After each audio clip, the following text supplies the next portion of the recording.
Can you check our voice? Make sure we can hear you.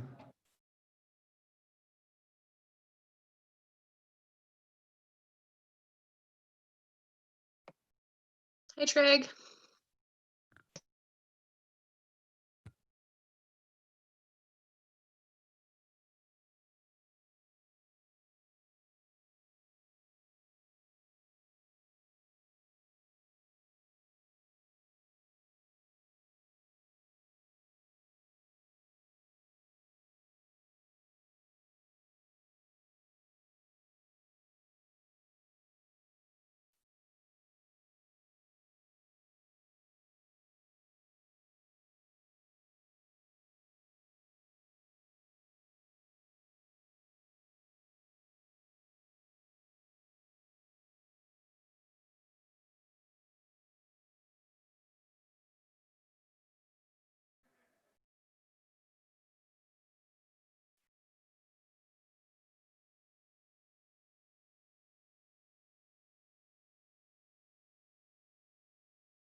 There's no item number. You just say you're going to move it from consent.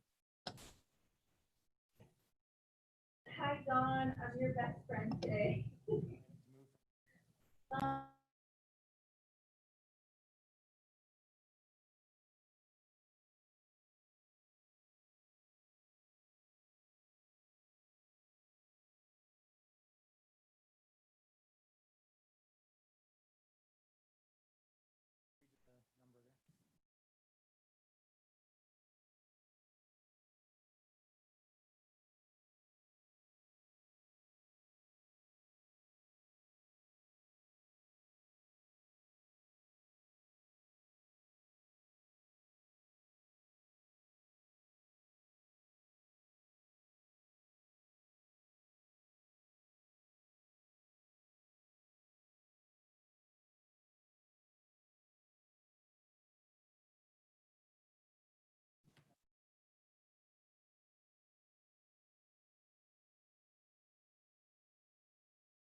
Council, I will go ahead and call this meeting to order. For the record, it is Tuesday, October 27th at 4:32 p.m. We will begin today's work session with roll call attendance. Thank you, Mr. Mayor. Councilman Cavanagh.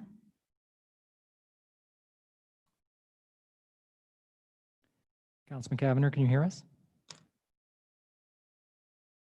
Okay. He is here. Councilwoman Perot is being admitted to the meeting right now. Councilwoman Strader. Here. Councilman Hoagland. Here. Councilman Burnt. Here. Mayor Simison. Here. And for the record, Councilman Cavanagh, are you able to hear us?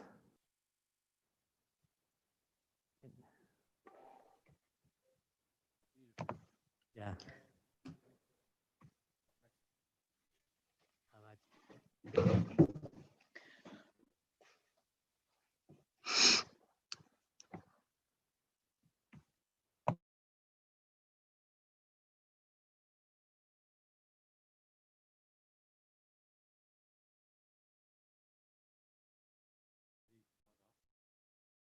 He's checking his settings. Just let us know when you can hear us, Councilman Cavanagh.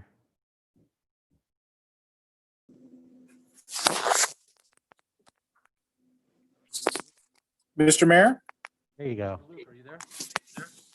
apologies. All right, we are good to move forward. Thank you. Next Sorry about item, that. next item is adoption of the agenda.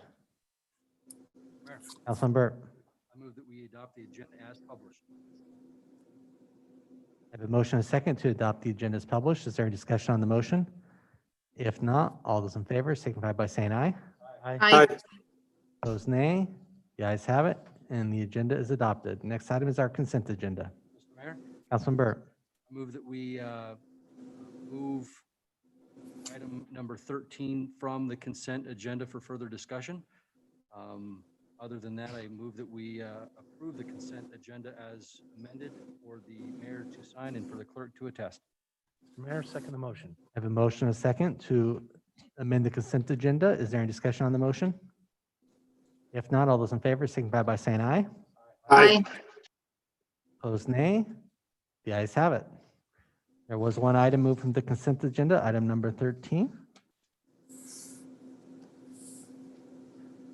which is the approval of the cost share permit with Ada County Highway District.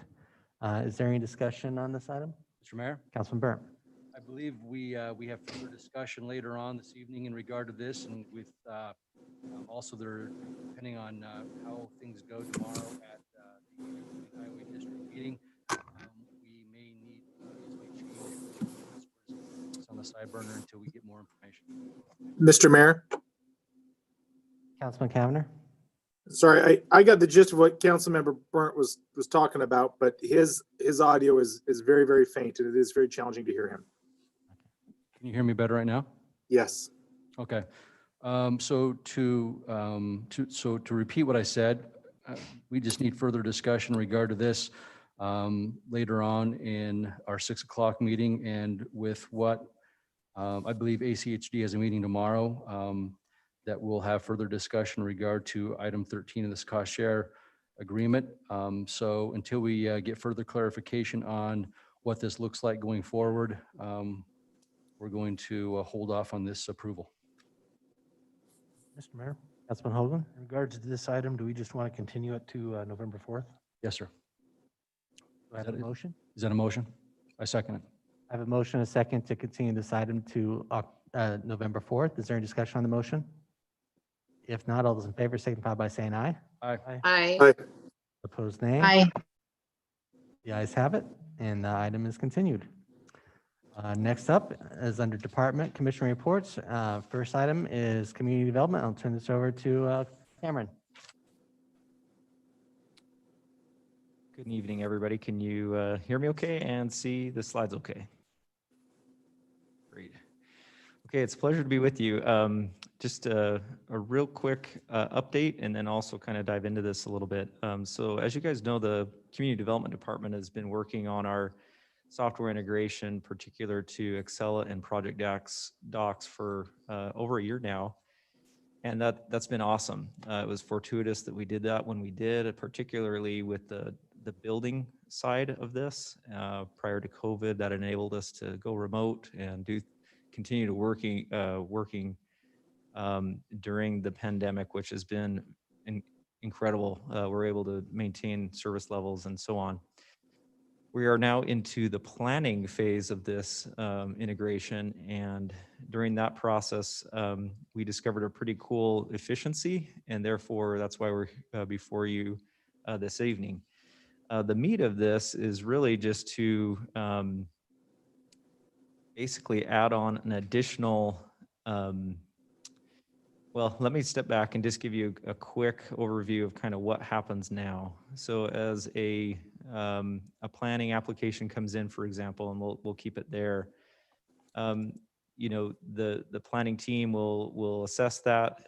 It has to be inputted into Excella in order to be tracked, and also into Project Docs so that the various folks can review those plans and you know, address them accordingly. It's also filed in our Y drive for internal processing, and then also in Laserfish which is our you know, repository for the entire city. So customers and citizens can access those files just like any other public record. So as you can see, there's a number of places where this occurs, and Not to say that it's perfect, it works, but we, through this process, have discovered a more efficient way to do this, and that is the proposal this evening. So with this in mind, just to give you a taste, there's a lot of public records requests. We worked with IT and obviously the clerk's department to really understand what's going on there and really what the impact is. And so a lot of document flow, a lot of documents saved here and there, and it requires a lot of folks to look at things to process those public records requests. So our proposal really is to automate all of this, to move planning, which is a large portion of our public records requests, to integrate both project docs and Acela like we're currently doing, but also to add on this records retention element, which is Laserfiche. Again, as you can see here, this is already the city's repository of choice going forward. And so really the reason for this is to streamline things, make it more efficient for our team internally to process, but also for the public. And really we see that, as, we go into, our strategic plan goals, it really does help us accomplish this. So it may be that we're able to service customers without them even having to call anymore. Our public records requests, as far as planning is concerned, can be very much all online, and folks can access the information they're requesting without that extra level of touch from city and staff.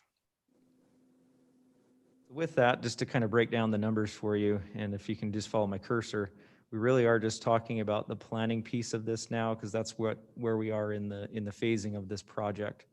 At later points, likely with the budget cycle, we'll come in and talk about potentially other funds that are needed. Obviously, we've completed this project docs integration with building. That was that massive project that we're pleased to announce that was completed on time and on budget. But we are really just focusing in on building at this time. You can also see that we have funds available to carry forward or that are available from the past project to move towards this. And then also you'll recall that the council did approve a budget amendment for some of this project for the land development portion of the project. So really, when it boils down, with all of that being considered, that's where we get the net ask this evening to advance this part of the integration with the addition of Laserfiche is the $7,590.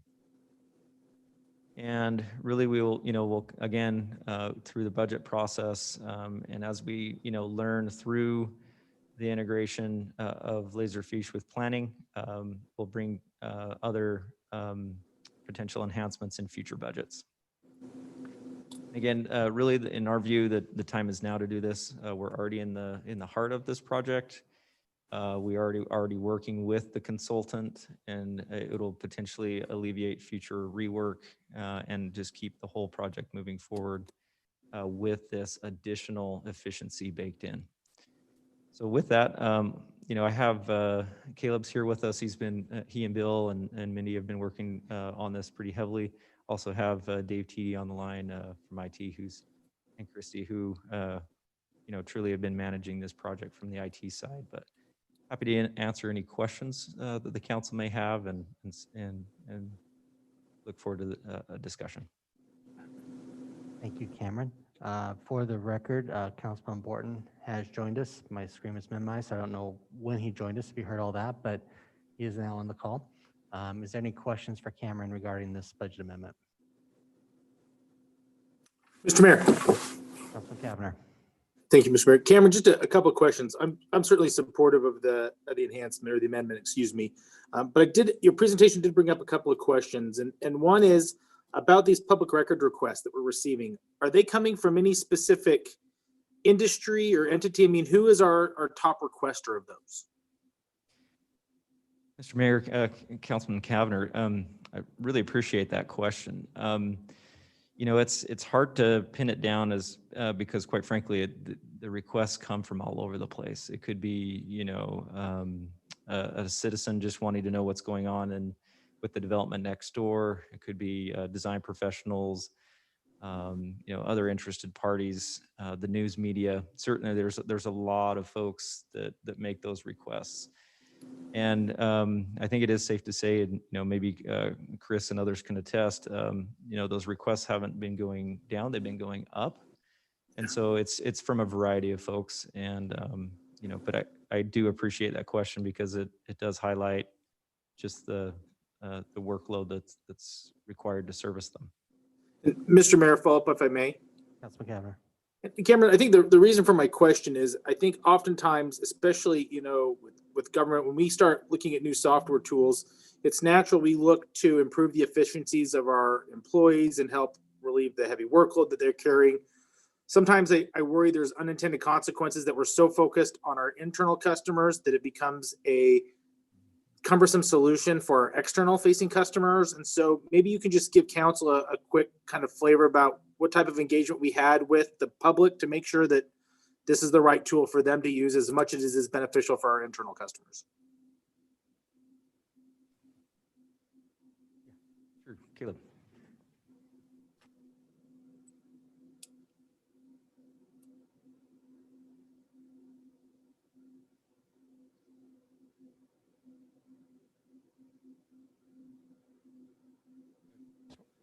Mr. Mayor, Councilman Cavanagh, council members. So regarding that question, I think, and I want to just double back real quick on Cameron's answer. We get these requests from all the gamut of folks. A lot of them are design professionals. The city clerk's office does send people right now currently to Laserfish and online, and that's where we're proposing to put these documents so they're in one consolidated place where they can access them, staff can access them, the clerk can access them in one place, not having them be in 3 and 4 different places. So I think it's going to be user friendly. We have thought that through. Again, our city records retention policy says use Laserfish. So we're trying to push everything and everybody towards Laserfish. Okay. Mr. Mayor. Councilwoman Schrader. Quick question, Caleb, from a user perspective in terms of streamlining things, is the end goal to enter a document one time and then it will automate all those other workflows into other systems? Is that kind of where we're going? Mr. Mayor, Councilwoman Schrader, to some degree, yes. Maybe let me just make sure we're all on the same foundationally with these different, what the different software does. So Acela is our enterprise permitting software. So that's actually where the permit kind of lives and the workflow lives. So we kind of communicate internally with where each permit's at in process. Project Docs is the software where you review those plans and you can mark it up electronically and send them out back and forth. And then finally, again, Laserfish is kind of where they live in perpetuity to keep those records. So there is this integration. They will still technically exist in some of, in their previous forms, if you will. They will exist in some of those other locations. So Acela or Project Docs, you could have older versions of that document, but really in Laserfish, where they're going to be kept, will be most of the documents that most of our customers are looking for, if that makes sense. Mr. Mayor, follow up. Councilwoman Schrader. I guess a little bit of what I was hoping to hear would be along the lines of that maybe IT was sitting down to kind of go through the user experience and make sure that any kind of duplication of entering information manually was being eliminated as much as possible, or that what I'm hoping to hear is that ultimately planning isn't now uploading into yet another program, that somehow this integration ultimately helps eliminate the duplication of work. Mr. Mayor, I'm sorry that I didn't answer that. Yes, that's exactly what we're trying to do. So they do talk to each other. Those 3 softwares talk to each other. So when something is reviewed in Project Docs, you press the button and it gets uploaded into the Laserfish software for retention. Thank you. Council, any additional questions? Or do I have a motion?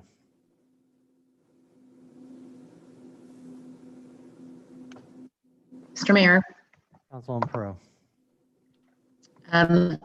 I move that we, accept the budget amendment for Community Development Department regarding the request for funds for Laserfish. Second. A motion and a second to approve the budget amendment in the amount of $7,590. Is there a discussion on the motion? If not, clerk call the roll. Thank you, Mr. Mayor. Borton, Aye. Cavanagh, Aye. Perot, Aye. Strader, Aye. Hoagland, Aye. Burnt. All ayes, motion carries. Thank you very much. Next item on the agenda, item 21, is a fiscal year budget amendment to fund the operation account for Lakeview Golf Course. I will turn this over to Mr. Barton. Good afternoon, Mr. Mayor, members of council. We're here this afternoon with a budget amendment. Last Thursday, the Western Ada Recreation District approved the asset purchase agreement between the current golf course operator. And then, as you know, the city council also approved an agreement in August on the 11th that the city would then manage the golf course. Ward approved that agreement at their meeting last Thursday. So it appears as if these items that we've been talking about over the last couple of months are beginning to fall into place. So this budget amendment will allow us to transition into the operation of Lakeview Golf Course. It's also worth noting that it's our goal to offset this with revenue. And with that, I will stand for questions. Thank you, Mike. Council, any questions regarding this item? Mr. Mayor. Councilwoman Schrader. I just have a question, maybe more from an administrative perspective. Now that we're gonna kind of house an operating business, I'm wondering how often and what form council might get updates regarding the performance of the golf course. Yeah, that's Mr. Mayor, Councilwoman, that's a great question. And so we will review the financials with the management company on a monthly basis. And I think that we would be happy to come back to council as often or as you desire. I would say that probably at a minimum, maybe just a quick check-in once a quarter would be good. As we're working through this process, we're also going to be undertaking a master plan that kind of gives us our guiding document for 1 to 5 and then 5 to 10 years. And during that process, we'll be talking about preferred long-term management as well as fees and all sorts of stuff, that just the nuts and bolts of the golf course. So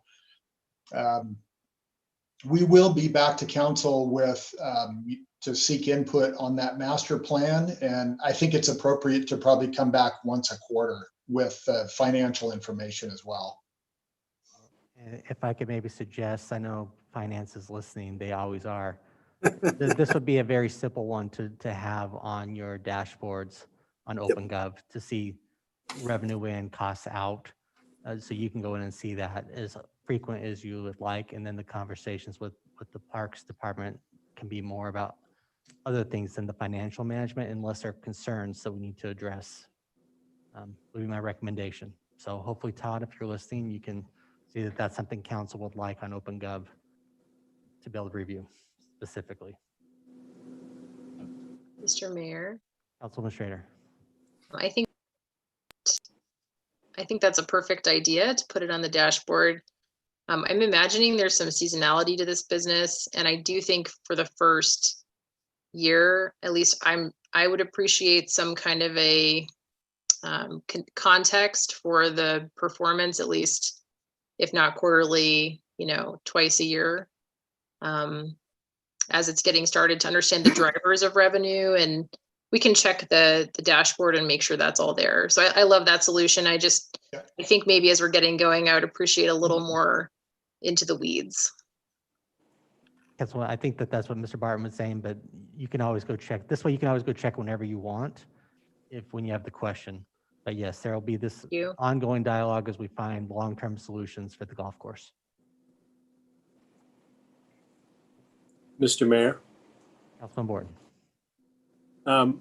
Mike, are we still going to be able to utilize a citizens committee to provide feedback to KSM and ourselves as far as operations and how they're doing, and to continue to gather that and utilize that to provide direction and suggestions to the new operator? Yeah, Mr. Mayor and Councilman Borton, absolutely. Yeah, it's our Good. goal to maintain the golf course focus group, and maybe it becomes more of a advisory board or whatever we want to call it going forward, but they'll absolutely be involved in the master planning process as well as quarterly meetings, and we, yeah, fully intend to keep them engaged and going forward. Thank you. I think that's great that you're continuing to do that. And I think the other thing that we'll have to be focused on too, though, is it will be under our Parks and Rec, is how this gets more integrated into the Parks and Rec Commission and its role as well. So there'll be some of those efforts that we'll have to figure out what makes the most sense. Mr. Mayor, Councilman Cavanagh. I appreciate that distinction. And I just, my 2 cents would be is that we continue to support the mission of the golf course focus group, whatever we title it, and that as long as we can, that continues to be a separate operating entity outside of the Parks Commission. I think it's incredibly appropriate to continue to update the Parks Commission, but I think we've seen great value from that task force, and I'd hope that they'd be able to remain, excuse me. And then, Mr. Mayor, one more, just Mike, I wanted to thank you and your team and the Parks Department. This has been a heavy lift for you and your team, and appreciate all your hard work, and excited that we're kind of getting to this end point in this new chapter. So thank you very much. Thank you. It's really cool.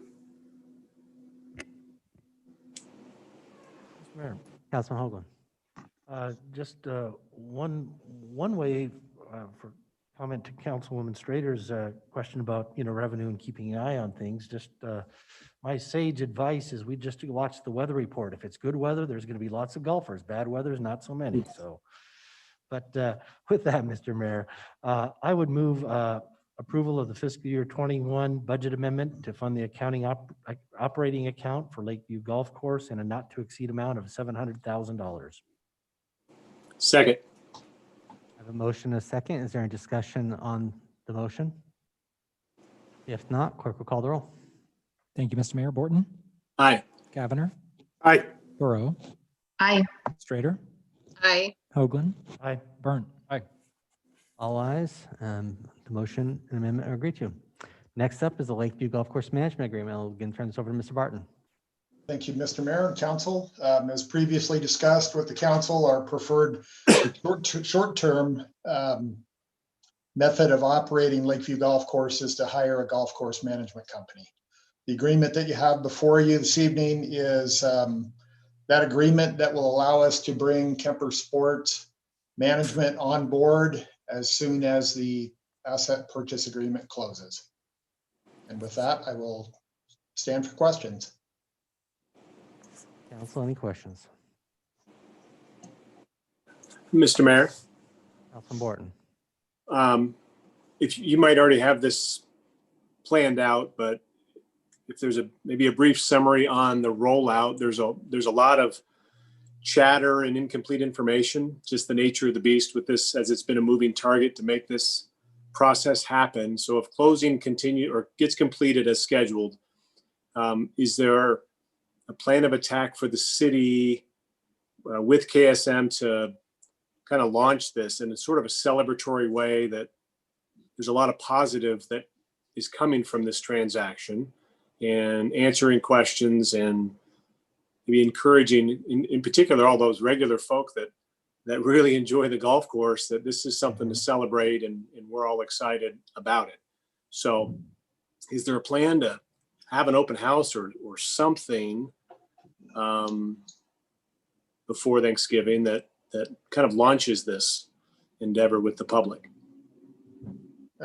Mr. Mayor, Councilman Borton, that's a great question, and appreciate the idea. That's a little different than what I think we've been thinking of. I talked to, and it's great, we love it. I was talking to Eric Ojas today about some operational transition stuff, and one of the things that we talked about was putting out a message to the members, and they have an email list that they notify people of upcoming tournaments, or whatever the case may be, and it's a pretty extensive list. To come up with an FAQ or a summary of what's taking place, and just so everybody is on the same page as far as whatever, not rumors, but we want to make sure that the information that's out there is accurate, and that's something that we need to do right away.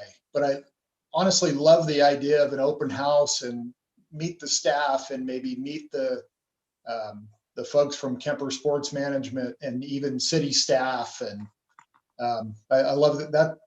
That's a great idea. Mr. Mayor. Councilman Borton. Mike, I think that'll help a lot. I think KSM there's a good chunk of folks that they don't know what that is. And there may be a total misperception that it's like a East Coast venture fund that runs a golf course. Yeah. That is not the case. So seeing the face-to-face interaction and the ability to know that these are boots on the ground folk who care about the course and are kind of side by side with the city to make it successful. If the pros stand, whatever personnel sticking around, all of that's going to be real important to have that neighborhood kind of re-engage and be excited about this, because they should be. Yeah, love it. Thank you. Great idea. Councilman Borton, maybe this could be, I know that the council has not been able to do their town hall gatherings. Maybe this would be a great way to re-kick these off and do that one in this area with the council member from that area. Maybe. Not a bad idea. Sure. Councilman Hoagland. I'm full of good advice tonight, and I just wanted to inform Councilman Borton, we cannot have that party until Kemper has their liquor license first. So just something to consider. Mr. Noted. Mayor, Councilman Hoagland.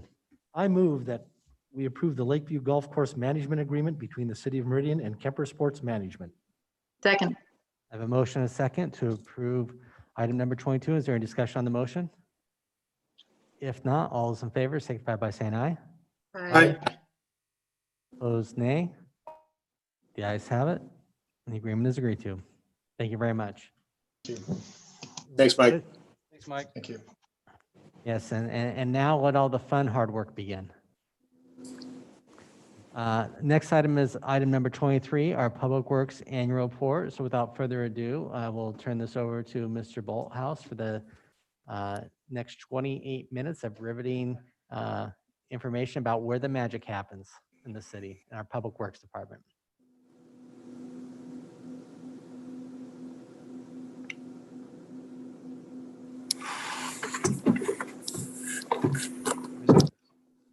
Thank you, Mr. Mayor. I'll take that as a victory, because I think we were talking 13 minutes just a little bit ago. So we're headed in the right direction, and I appreciate the opportunity. I will say that the pebble in the shoe, though, is a good move, because I'm going to be fidgety and I won't be able to settle down. So I'll continue to move. So anyway, thank you, Council and Mr. Mayor, for the opportunity to give you a quick update on Public Works and what we've been busy with the last year or so. I'm pleased to be in front of you not asking for any money. That's reserved for November through September. So we'll see how that plays out over the next several months. And so I think I love this picture. Susie found this one. Kind of demonstrates, I think, exactly what Public Works is in some respects, where you get boots on the ground, critical employees doing doing good work for the citizens of the city and serving the community. And so I think it's apropos for a lot of the work that we do in Public Works. And right up front, I just wanted to say thanks to Susie and other staff for helping assemble some of this material. So without further ado, this is kind of what I hope to kind of walk you through tonight.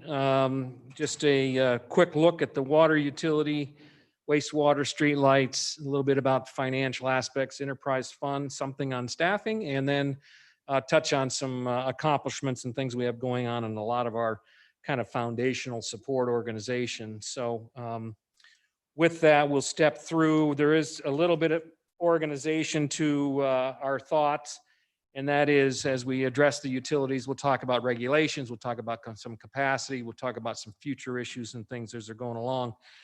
For the water utility, this happens to be the test well for well number 9. It's in reconstruction right now. What you're looking at in this picture is 7 different zones. It was an existing well, so we had a better idea of exactly where we had to go to get good water. And so those larger tubes that you see are really specifically isolating to what we think are those better aquifers to be tapping into. So kind of a interesting picture as we look at what a test well kind of is and looks like there. So I got a slide by the numbers, one slide for each of those areas that I talked about. And so I just want you to kind of digest this for a minute, if you would. 621 miles. These are kind of how we measure and puff out our chest, and kind of our badge of honor is just, you know, how big we're getting as a water utility. We've added 21 miles, just peaking over 40,000 accounts as a city for the water department. We're averaging almost 10 million gallons a day of supply. You can see the number of service orders that our department is processing in the water utility. In addition to that 22,000 number, processed over 15,000 dig line tickets as we locate utilities for other folks in the community who have a need to do that. One of the other items I wanted to mention here is that we are now with 5 of our facilities having water treatment. We're supplying about 6.7 million gallons a day of that 9.9 with treated water facilities. And we'll talk a little bit more about that here in a minute. 2 other accomplishments. 1, absolutely 0 regulatory violations in the last year. And then words of wisdom from our assistant city engineer, Kyle, who very nicely quotes that without water, we get really thirsty. So thank you, Kyle, for that contribution. A little bit more about water quality. As I mentioned, we have 5 treatment facilities online. We have 2 that are in progress and will be completed by the end of this fiscal year, and then 4 others that are planned by the end of FY 25. That allows us to move from our current 66% of average day demand being treated up to 90% of our demand.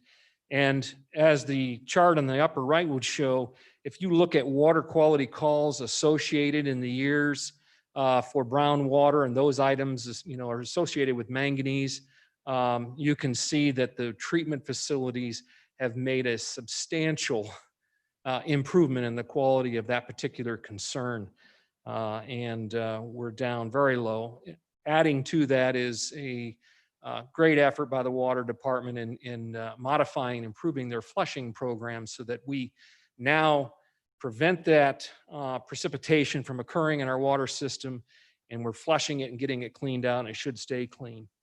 But we do have some future challenges, and those items are that manganese, which used to be an aesthetic challenge for us, is now gaining in regulation attention across the nation as a concern. We felt that most recently as our UCMR 4 efforts and the health advisory concerns that came of that, that specifically precipitated moving up and treating well 17 specifically there. other wells that we have in our system, some of them have higher than desired uranium levels. And so that's another opportunity for us to look at as we look forward in treatment efforts. Arsenic is prevalent in our area, and we have a particular well that we're working on mitigation efforts today. And then we're in the midst of our corrosion control study, which is a regulated requirement that we understand the corrosivity of our water on a variety of materials, most of those being metal-based type materials. So those are going to be the issues that we continue to focus on as we look down the road here in the water department. In terms of supply, wanted to just reconfirm that we do have 25 supply wells in the system, that we have a maximum capacity of 54 million gallons per day. That's a peak capacity, which, by the way, our peak capacity demand today is 20 million gallons in the last year. So we do have what appears to be more capacity than what's needed. However, when you look at the regulatory requirements and being able to supply the community and pulling off your top performing wells in each of the zones and everything else, that suggests about 15 to 20 million more gallons than what we need. And on top of that, fire flow, and you quickly get up to about 50 million gallons per day plus is what we need to have satisfying our needs today. And we have that. In addition, we've got 2 ground reservoirs that are supporting us with 4 million gallons of storage capacity that help take and shave off that peak as needed. In the future, we're looking out about the next 15 years. We do have 5 additional wells, and a lot of that well demand starts with fire flow requirements in areas. As we build out these pressure zones, those wells will be coming online. One projection suggests is as we approach build out of the city, we're going to need 75 to 80 million gallons per day of future capacity. And that'll include 2 additional reservoirs, and those are $10 million investments each. We're continuing to drive forward on source water protection. That's extremely important for us, not only as the city of Meridian, but the entire valley. We have made progress with IDWR and enforcing good well construction efforts, and that's almost been an area that we've had to continue to put focus on and make sure that those administrative rules are being enforced.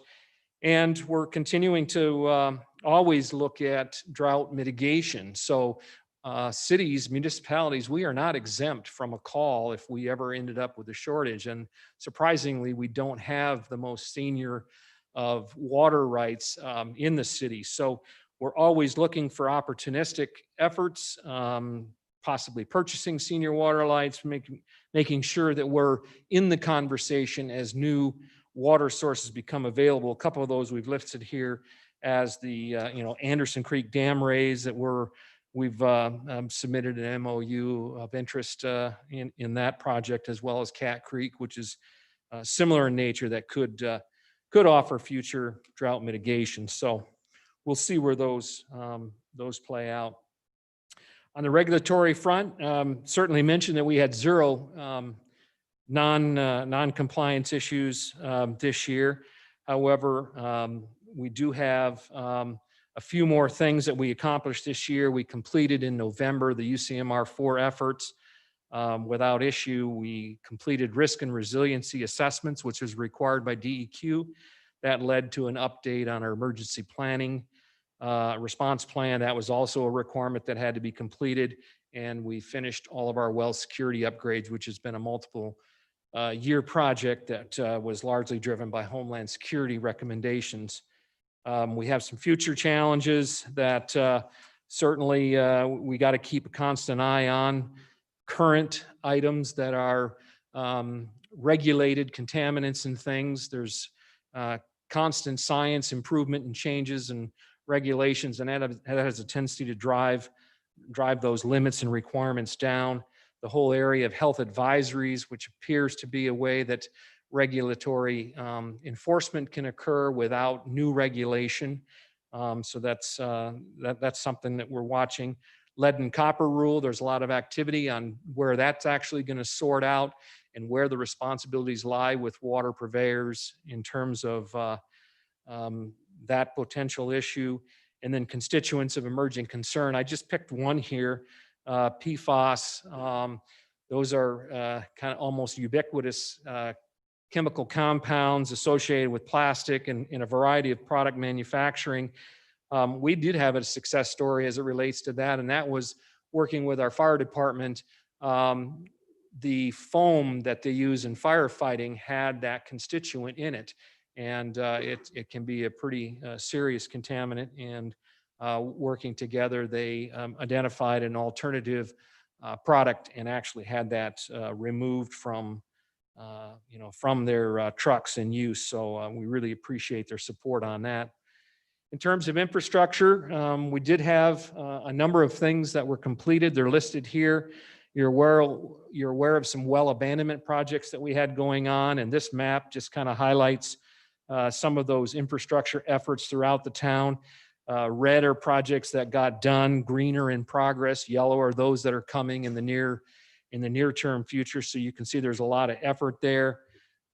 We also have a number of challenges as it relates to infrastructure, and that is the development of the Southwest Pressure Zone. As we see contiguous nature of the geography down in that area becoming more challenging. The engineering team is doing an awesome job of looking at proactive opportunities to make investment that will prevent the need to be as disruptive as we look to expand our systems down the road. An example of that is actually in some of these roundabout intersections that are going in, putting in sleeving and infrastructure in advance of its actual needs, so that when that time comes, we're not tearing up those kinds of assets to support it. This is the year that we progress in our AMI efforts. That's the automatic meter infrastructure, which allows us to have online real-time monitoring of our water meter systems.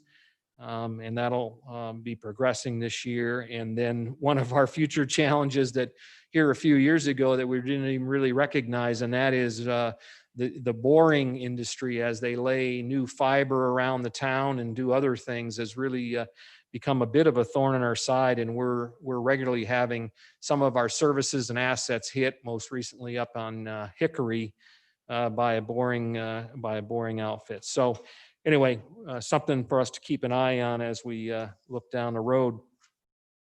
Shifting gears now over to the wastewater plant, a particularly nice picture that of some of the new infrastructure that we've got there from our recent capacity project.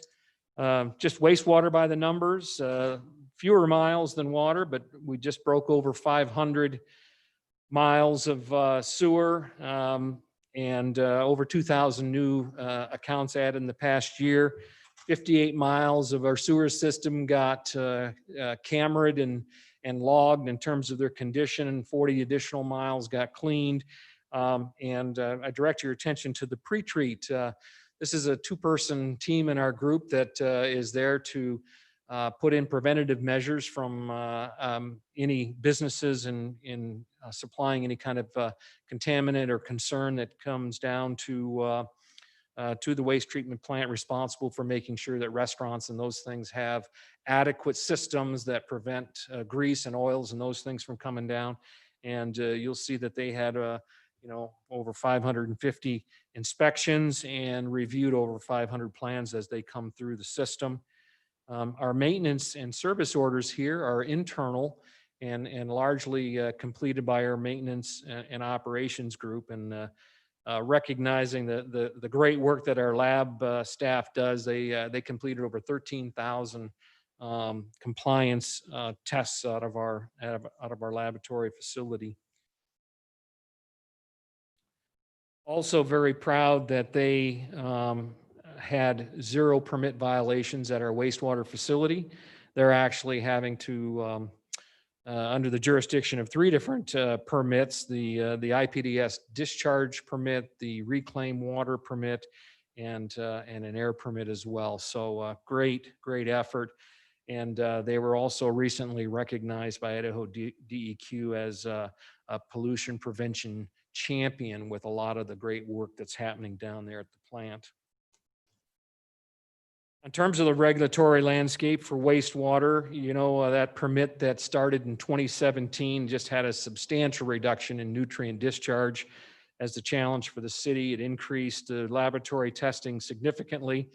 And in order to accomplish that, we negotiated a 10-year compliance schedule that included both interim limits, which were at the 5-year period, and final limits, which were required to comply with in 10 years. The day that we got our new permit in 2017 is the day that we started planning for our future permit. We have 2 of them coming, one in 2022 and another one in 2027. They're on a 5-year cycle. And we do have some emerging regulatory concerns very carefully. We're one of the only municipalities in the area that does not have a temperature limit on our discharge, and arsenic as a constituent, which is naturally occurring in this area, is also possibly on the horizon. So we spend a lot of effort as we prepare and now move towards our upcoming permit renewal. In terms of investments to meet those compliance milestones, what I would say that we're probably reaching halftime. We've just completed the capacity expansion on the liquid side, the new headworks projects. We've built over the last 6 or 8 years the facilities to support the needs of our permit and requirement going forward. As identified here, that's been slightly over $80 million that have been invested in projects and completed. And now we have another $72 million planned as we look to really drive down to those final limit levels that are required. Projects that you've approved for us in terms of Digester 6, which helps us expand the solid side of our operation, the side stream phosphorus, which is obviously tied very specifically to our final limits, tertiary filters, which are on the horizon and have to be in place and operational by 2025. We also appreciate the support in terms of getting property around the wastewater facility, and we've completed part of that effort with our recent land acquisition. If you're really interested, one of the things that we're having to do is completely modify and change the biology of our facility to a much more complex process, and that will enable us to remove and get down to some of those final limit areas. And I know that Lorelei and Travis would be more than happy to school you on the difference in these processes. In terms of infrastructure, like on the water side, you can see that red is complete, green is in progress, yellow, we got a number of sewer efforts on the infrastructure side. We've done some commissioning of chemical feed systems. Our electrical power system buyout has proven to be a great contributor to our efforts out at the waste treatment plant. Just recently completed the automatic transfer switch effort, and in a number of these projects we've upgraded our switch gear and transformers, and wherever we've been able to do it, we've undergrounded our power distribution system to date. We've also just recently, last week, received the draft odor study that we've been waiting for, and Friday we actually have our first effort to have the consultant give us a breakdown on what that shows. So we'll be back to share that with you. In addition, we've had a lift station abandoned and a number of road projects, as you can see here.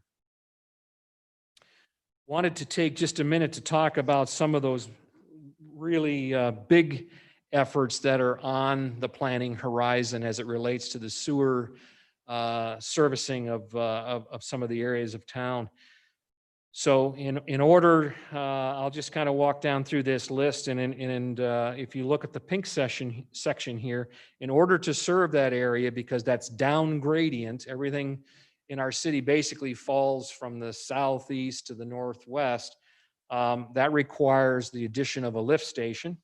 That lift station has been added into our CFP. That's a $8.5 million effort that, if desired, could move forward as early as FY22 with the design, and that would allow us to serve that area in pink, and that ultimately gets brought back to the Oaks or North McDermott lift station, and ultimately gets pumped back to the plant.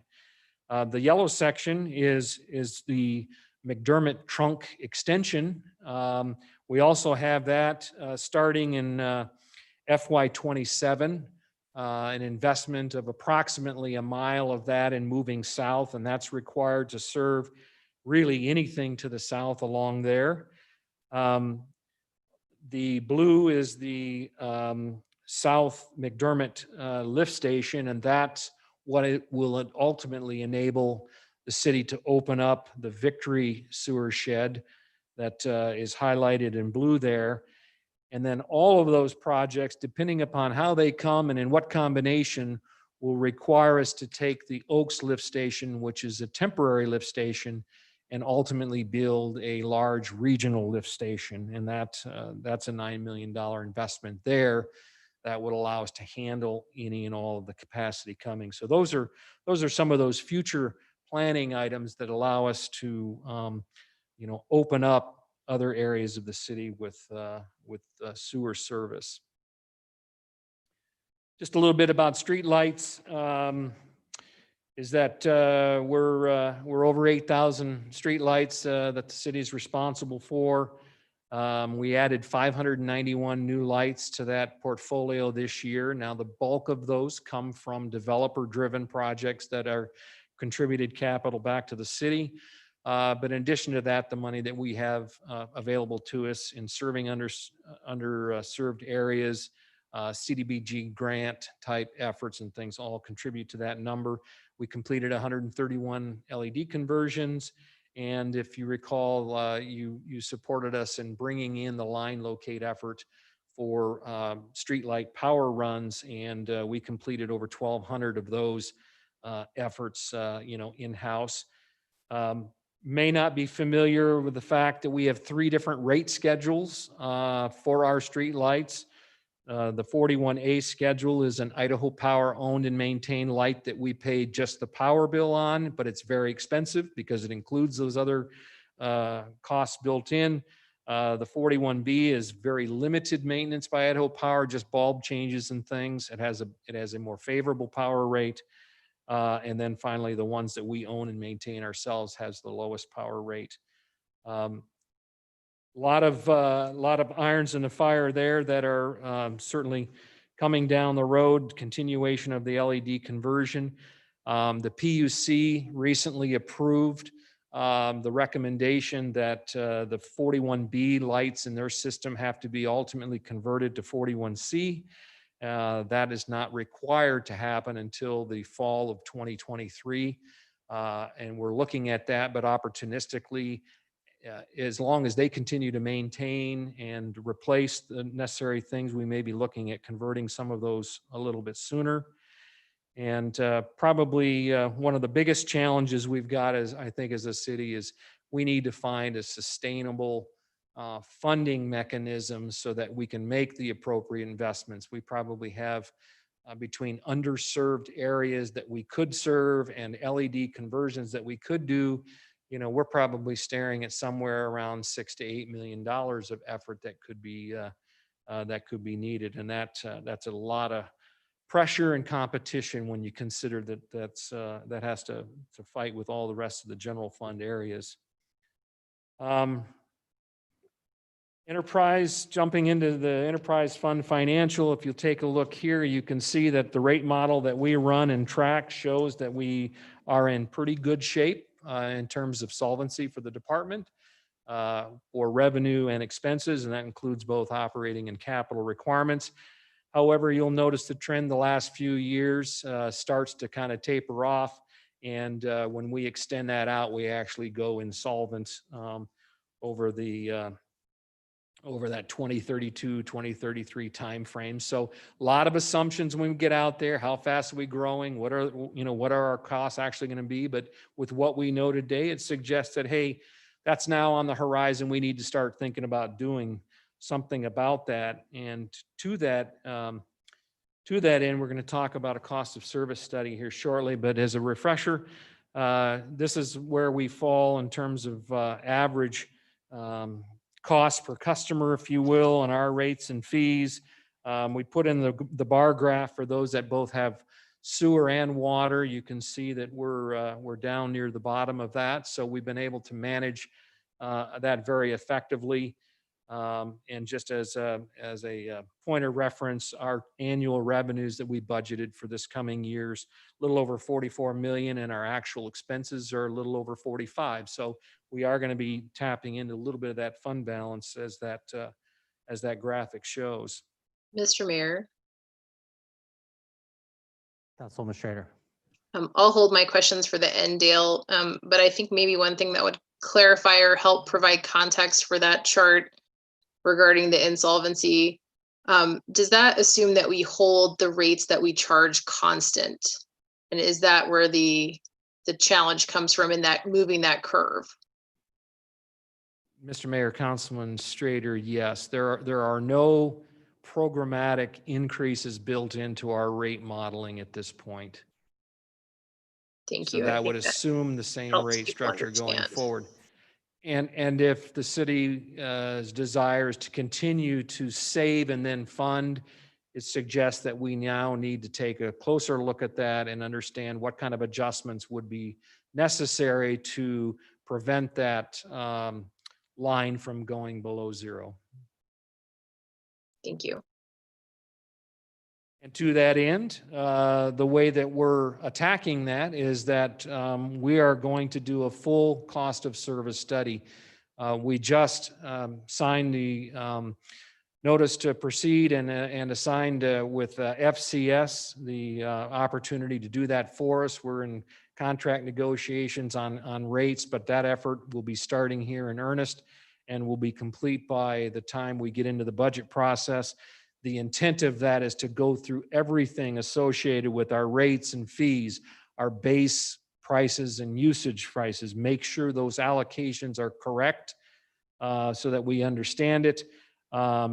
Review our assessment fee methodology, make sure that that's in proper order, and also take a look at a fund splitting methodology for us moving forward. So from that will come back to you with recommendations on, hey, here's what we do, here's the tweaks and corrections we need to make in our rates and fees today, and then here's what we recommend as we look long term on adjustments that should be made to those to make sure that we stay solvent.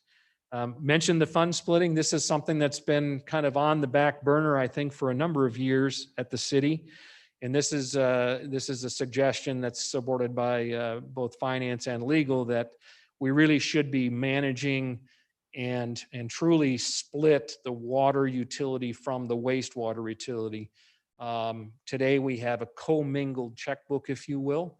And even though we budget very specifically our operating expenses and capital and everything by utility, in the end, it's all goes into one enterprise fund. And it's been recommended that we evaluate that and consider possibly, splitting them into two complete separate funds. And so we're tasking our consultant to help us look at that as well and be able to make good recommendations to the mayor and council on that as we look forward. Just a few comments about staffing. This is really the engine that makes it run. This is obviously a picture not from this year. This was last year's picnic, and they really these employees really make it happen. And so we wanted to get that in there. just kind of by the numbers, here's some things that are happening on the staffing side. So we have 118 FTEs. You can see how they're divided amongst the basic areas of administration, water, wastewater. I want to remind you, it is a complex operation. We have 169 licenses that we're obligated to maintain in the organization. We had the opportunity. We spent over 1,200 hours in training, and we just out of the necessity in the COVID era, we kind of jump started and moved all of our safety training now to nearly all of it to online, and that's been a great accomplishment by that group. I wanted to highlight the fact that we've had 6 internal promotions, and that's always something that we strive for, is making sure that our folks are prepared when the opportunity comes, and we can move them up. Last couple items here is that you'll see that we did have 19 new employees join our organization. We had some retirements, but we also had a number of folks that departed. And as the note here indicates, that about 75% of those moved on for better opportunities, which we appreciate for people, but from an organization standpoint, puts a lot of stress on us as we try to take on that challenge.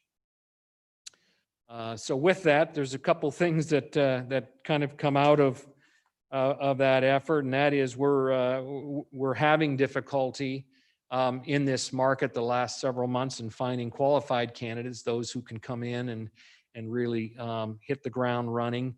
And then a number of candidates that do come in qualified. There's been a number of them that don't even get to the first day where they've accepted other opportunities in the community and things. And so we got our work cut out to try to crack that nut and be able to get ourselves fully staffed and be able to stay there. To that end, something that we've been working on and we hope will get some traction this year, and that is really a revamping of the public works. Some departments in the public works as it relates to the job family structure. We just, in this graphic, you'll see kind of that current structure. That's kind of how we've historically been set up. You've got job grades, you've got levels, you've got work, and there might have been a time where it was assigned that way, but really today that's just not how we do our work and get our work done. We really need to have all employees moving up and gaining experience and adding value to our organization. We believe that that's a lot more effective and efficient operation. It's not dissimilar to the police step plan in terms of their drive to try to get everybody to a senior patrol officer type status in time. And so I know that the compensation committee is open to and is looking at this kind of an effort, but we think it's extremely important for us as we look to give career path and flexibility and opportunity for both us and our employees. As we kind of wrap things up here, we've got a few areas that we just thought we better touch on, because we're not just water and wastewater. We have some other responsibilities here in the city in our Public Works Department. Facilities is one of those. Project support is another, and you can see some of the efforts that have gone on here. And we do have some great projects in front of us, but as we grow, we continue to see this area grow right along with us. We've got some responsibilities for managing the environmental program for the city, and a lot of that effort's been focused around the environmental program plan that was created, along with the implementation of the new floodplain mapping that occurred and was approved this summer. A couple of future efforts on that front is the 9 Mile Creek flood mitigation effort with MDC, and our submittal for grant application to try to get that funded through grant. That's required to be submitted in January. And then we do have some sustainability items that we'd like to get on our radar. Our HVAC systems in our facilities have never been commissioned and balanced properly. We believe that there's some energy as well as comfort improvements to make there. And as we see our facilities now reach 10 to 12 years old, like City Hall, we're going to be looking at investing in replacements for lights and things, and it's probably appropriate that we look at LED and some efficiency improvement projects. On our solid waste side, it's been so great to have dedicated resources managing that contract and that franchisee agreement. And a note here is we achieved some really good savings to the city by having good dedicated resource effort on that and good negotiations. A couple of things we have going forward is that they're in progress with SWAC and the development of a solid waste plan that hopefully will be out soon and be guiding that effort. And then the Orange Bag program, not so much a big challenge other than the fact that it's just kind of, it is where it is. We're waiting for further development in the processes to actually convert that into its original intended purpose of fuel. And in the meantime, we're using it in what we think is a better than just landfill kind of application. A couple of other items here. Asset management, GIS, extremely important for us to have that documentation. They've done a great job in reconstructing our inventory process for our utility, integrating programs. And one of the things we want to try to address this year is we want to bring all of that 8,000 plus streetlights into our asset management program where we can adequately manage and track those assets. On the SCADA side, we've achieved full staffing this last year. We did a great effort with IT in relocating our SCADA servers to City Hall here where we have the redundancy and the security of that effort. And this year's plans is to tackle master planning for SCADA, developing standards, and then with the approval of our enhancement this year, we're updating and revamping our alarm call out system. So, and last but not least, our Public Works Inspections team, man, they get a lot of work done. There's 6 of our inspectors are out there in the field, making sure that all of the infrastructure going into the city associated with water, wastewater, our capital projects are all being completed and completed appropriately. And you can see here by the numbers that included over 160 inspections. And one of the things that we do is there's a 2-year warranty on that infrastructure that becomes ultimately contributed capital. And before the city accepts those, we have to go out and we have to do a full inspection on those and make sure that they are holding up well. So anyway, we appreciate that group. So like a skipping stone, we touched on a number of things in probably just over 28 minutes, give or take. So we appreciate the opportunity. I know it was a whirlwind. We always offer our efforts to dig in deeper on any of the items that we see here, and we'd be glad to stand and take questions.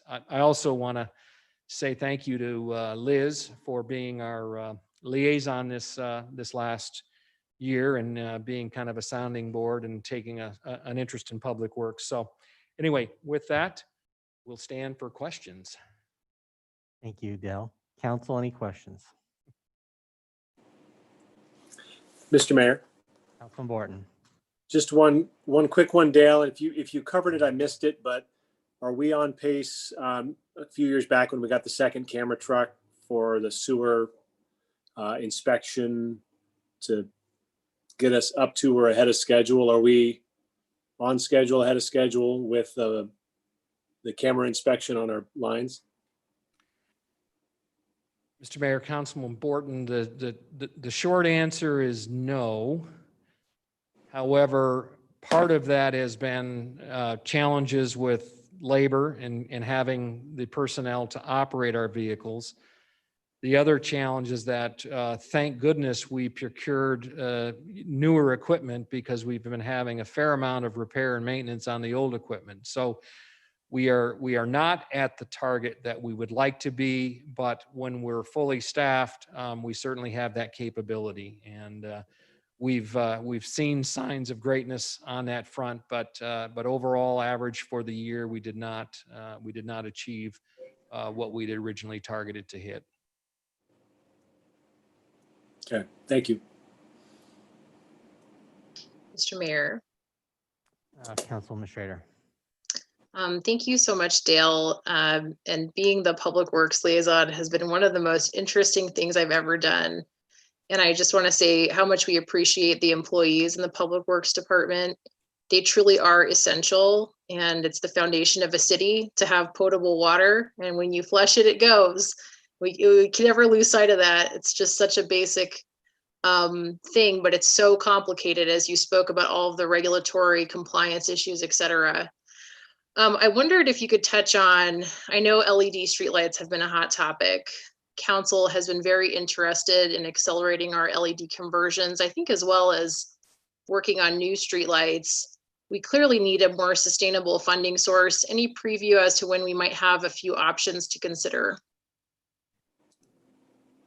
Mr. Mayor, Councilman Strader, what we're going to look to FCS to assist us in that.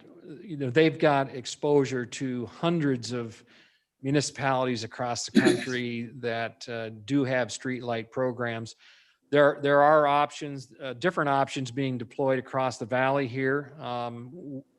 Caldwell actually runs their streetlight program through their enterprise fund and charge customers based on their their access to or their proximity to streetlights and things of that nature. So I would assume that could be one of the alternatives, although Todd Lavoie's done a pretty extensive research on that, and his opinion is that he doesn't believe that that's necessarily a possibility in Idaho here today. But we'll see what other options come out of our cost of service study effort, and hope to have those back around available for discussion, later this winter. Thank you, Mr. Mayor. One more. Councilman Schrader. One thing you touched on was the water quality, and I think maybe just to expand a little bit for people watching at home, if you could. One of the comments was that the regulations are lower, but I'm assuming that means that the allowable amount of contaminants is getting lower. We saw uranium, we saw a few different things. I know from our conversations, the overall water quality is very good here and it's within our regulations, and that we can manage that. But if you could just maybe characterize the quality of our water in general at this time, I think for people watching at home, I think that might be helpful for members of the public. Yeah, Mr. Mayor, Councilman Strader, we are fortunate in terms of the fact that we have a very good supply of water. We actually have some parts of our city and some of our wells that produce very good water quality. But as regulations evolve, as constituent levels and contaminant levels continue to be lowered, it's going to put pressure on us, and manganese is one of those that is doing that. So a lot of our effort the last several years has been to manage and reduce the exposure to the manganese. That was largely an aesthetic effort because it was causing discolored water as you chlorinated it for the distribution system. And that has been a very successful effort in putting these treatment facilities in and actually removing that. Eventually, if we're going to fully leverage all the wells that we have across the city, there are some other challenges that we have. One of those being a number of wells that don't exceed regulation on uranium, but certainly have the potential to either through excessive use or the reduction of the regulatory requirements on that. As I mentioned, we also have one well that has surprised us with fairly high arsenic levels, and all of those do have the opportunity to be treated and improved. But overall, our water quality certainly meets or exceeds the regulatory requirements, and we're just trying to make sure that we stay there. Thank you. Mr. Mayor. Councilman Cavanagh. Thank you, Mr. Mayor. Dale, I got to echo Councilmember Strader's comments about your team and staff. And, you know, yours is one department that I think the vast majority of the public takes for granted until they turn on their faucet and they don't have water, go to flush, it doesn't go away. So I know that we need to do a better job of focusing all the things that you and your department do so that doesn't happen, and want to appreciate you for that. But I did have a question that I'm hoping you can help me get to, and I don't want you to take this as a knock against the department because I know how hard your department works.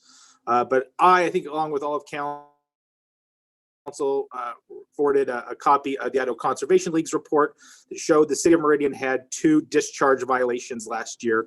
I'm not so much focused on the violations, just give you an opportunity to respond and let council know how you and your department got together and what your plan of attack is to resolve those issues and to prevent them from happening in the future.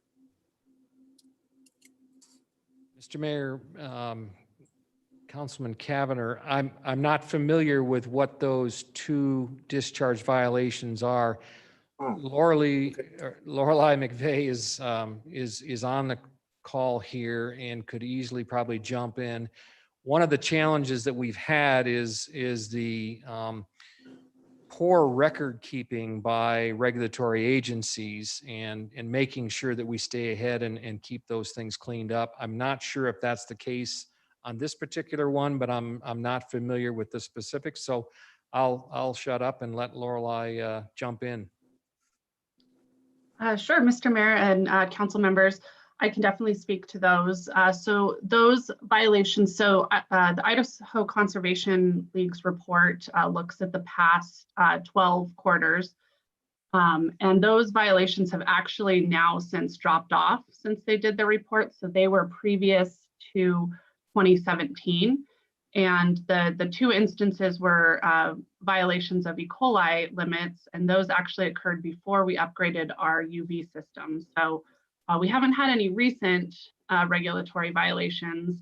However, when the ICL's report doesn't necessarily quantify what those were or when they occurred. So we're hopeful that the next round, when they run their next report, we would now be included in the 0 violation group, which we're really proud and excited to get into that category. That's awesome. That's great to hear. Thank you. Mm-hmm.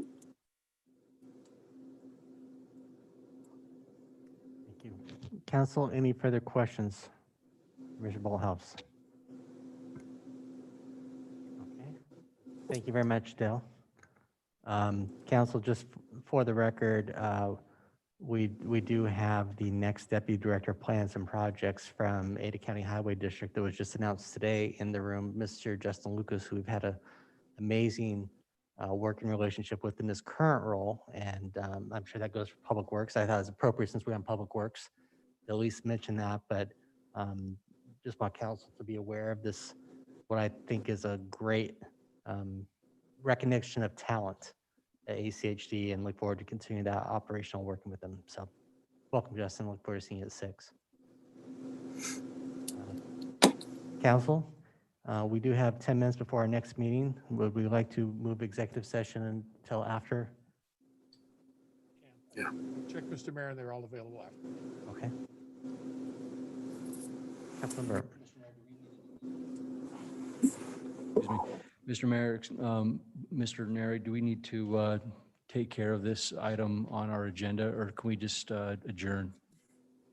Mr. Mayor, Council President Burnt, we can adjourn. It's also listed on the regular session. Perfect. I have a motion and a Well, Mr. Mayor, second the motion. second to adjourn the meeting. Is there any discussion? If not, all those in favor, signify by saying aye. Aye. Aye. Opposed, nay. The ayes have it, and we are adjourned.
Clerk, let me know when we're ready to go.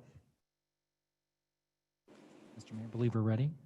Councilwoman Perot and Councilman Strader, or Councilman Kavanagh are online, just not on camera. Council, I will call this meeting to order. For the record, it is Tuesday, October 27th at 6:07 PM. We will begin this regular city council meeting with roll call attendance. Thank you, Mr. Mayor. Councilman Borton, Aye. Councilman Kavanagh. Aye. Thank you. Councilwoman Perot, Aye. Councilwoman Strader, Here. Councilman Hoagland. Here. Councilman Burnt. Mayor Simison. Here. Next item is the Pledge of Allegiance. If you'd please stand and join us in the pledge.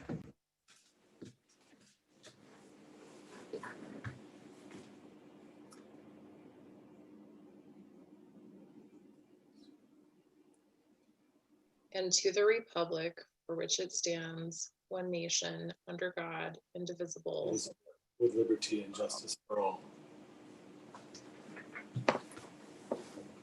This item is our community invocation, which will be led tonight by Michael Pearson of the Seventh-day Adventist Church. If you would all join us in the invocation or take this as a moment of silence. Mr.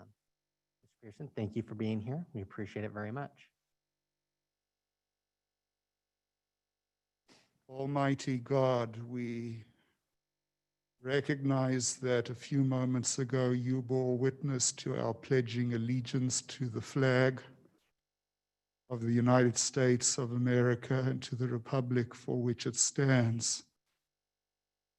One nation, under God, indivisible.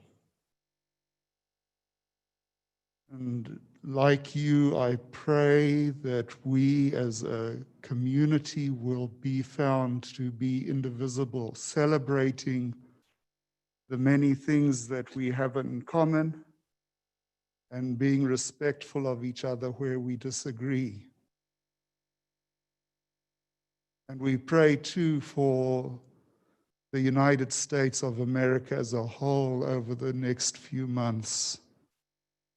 And so I ask that you will pour out your love and your grace and your forbearance onto us, that the citizens and city of Meridian will be seen to be a people who serve each other and in that way serve you.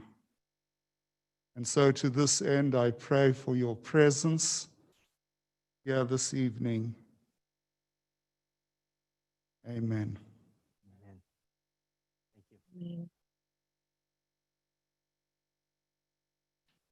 Next item is the adoption of the agenda.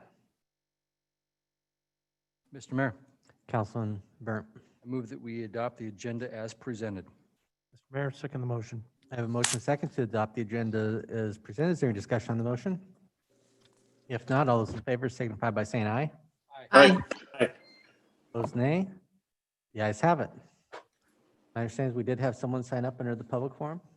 Yes, Mr. Mayor, Ryan Lancaster, and he's joining the meeting as a panelist now. Okay, Mr. Lancaster, you'll be recognized for 3 minutes. State your name and address for the record.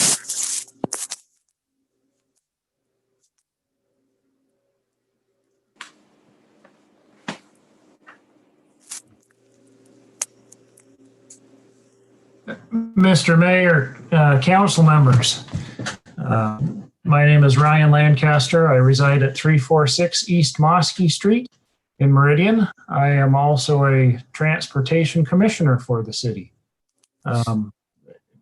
As on the commission, there's seats for 2 technical experts, and I am one of those with a degree and employment as a traffic engineer. I come to you tonight to speak about the Eagle Road and Amity intersection that you have on your agenda as number 2. I listened to your joint meeting with the ACHD Commission last week and want to address you before you discuss this on your agenda.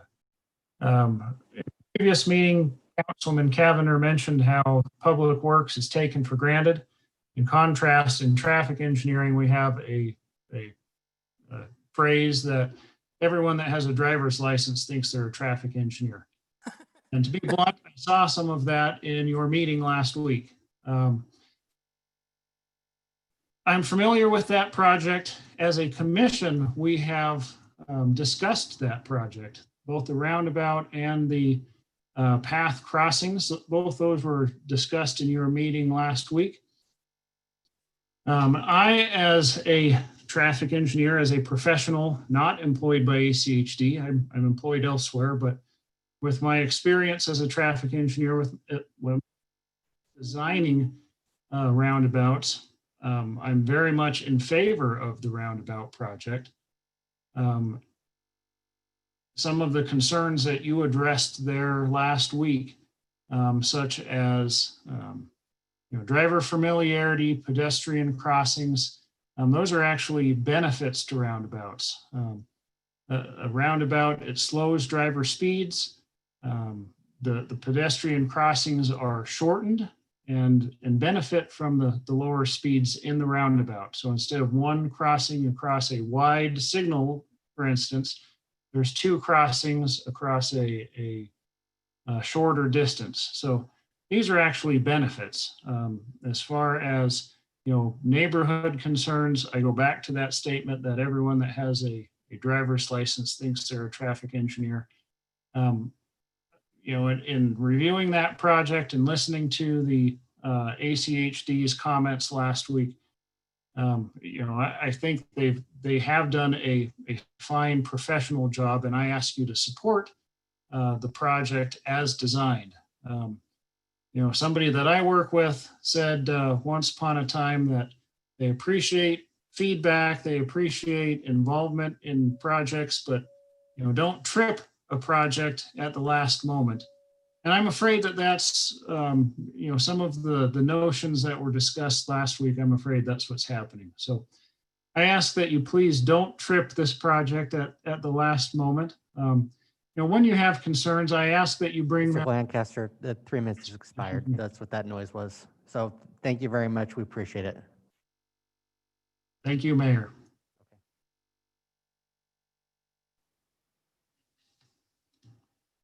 Did we have anyone else sign up under the public forum? Mr. Mayor, we did not. Okay. All right. Then with that, we will move into our action items for tonight's agenda. The first item up is a public hearing for Gateway at 10 Mile, H 2020-0046. I will open this public hearing with staff comments. Thank you, Mr. Mayor, members of the City Council.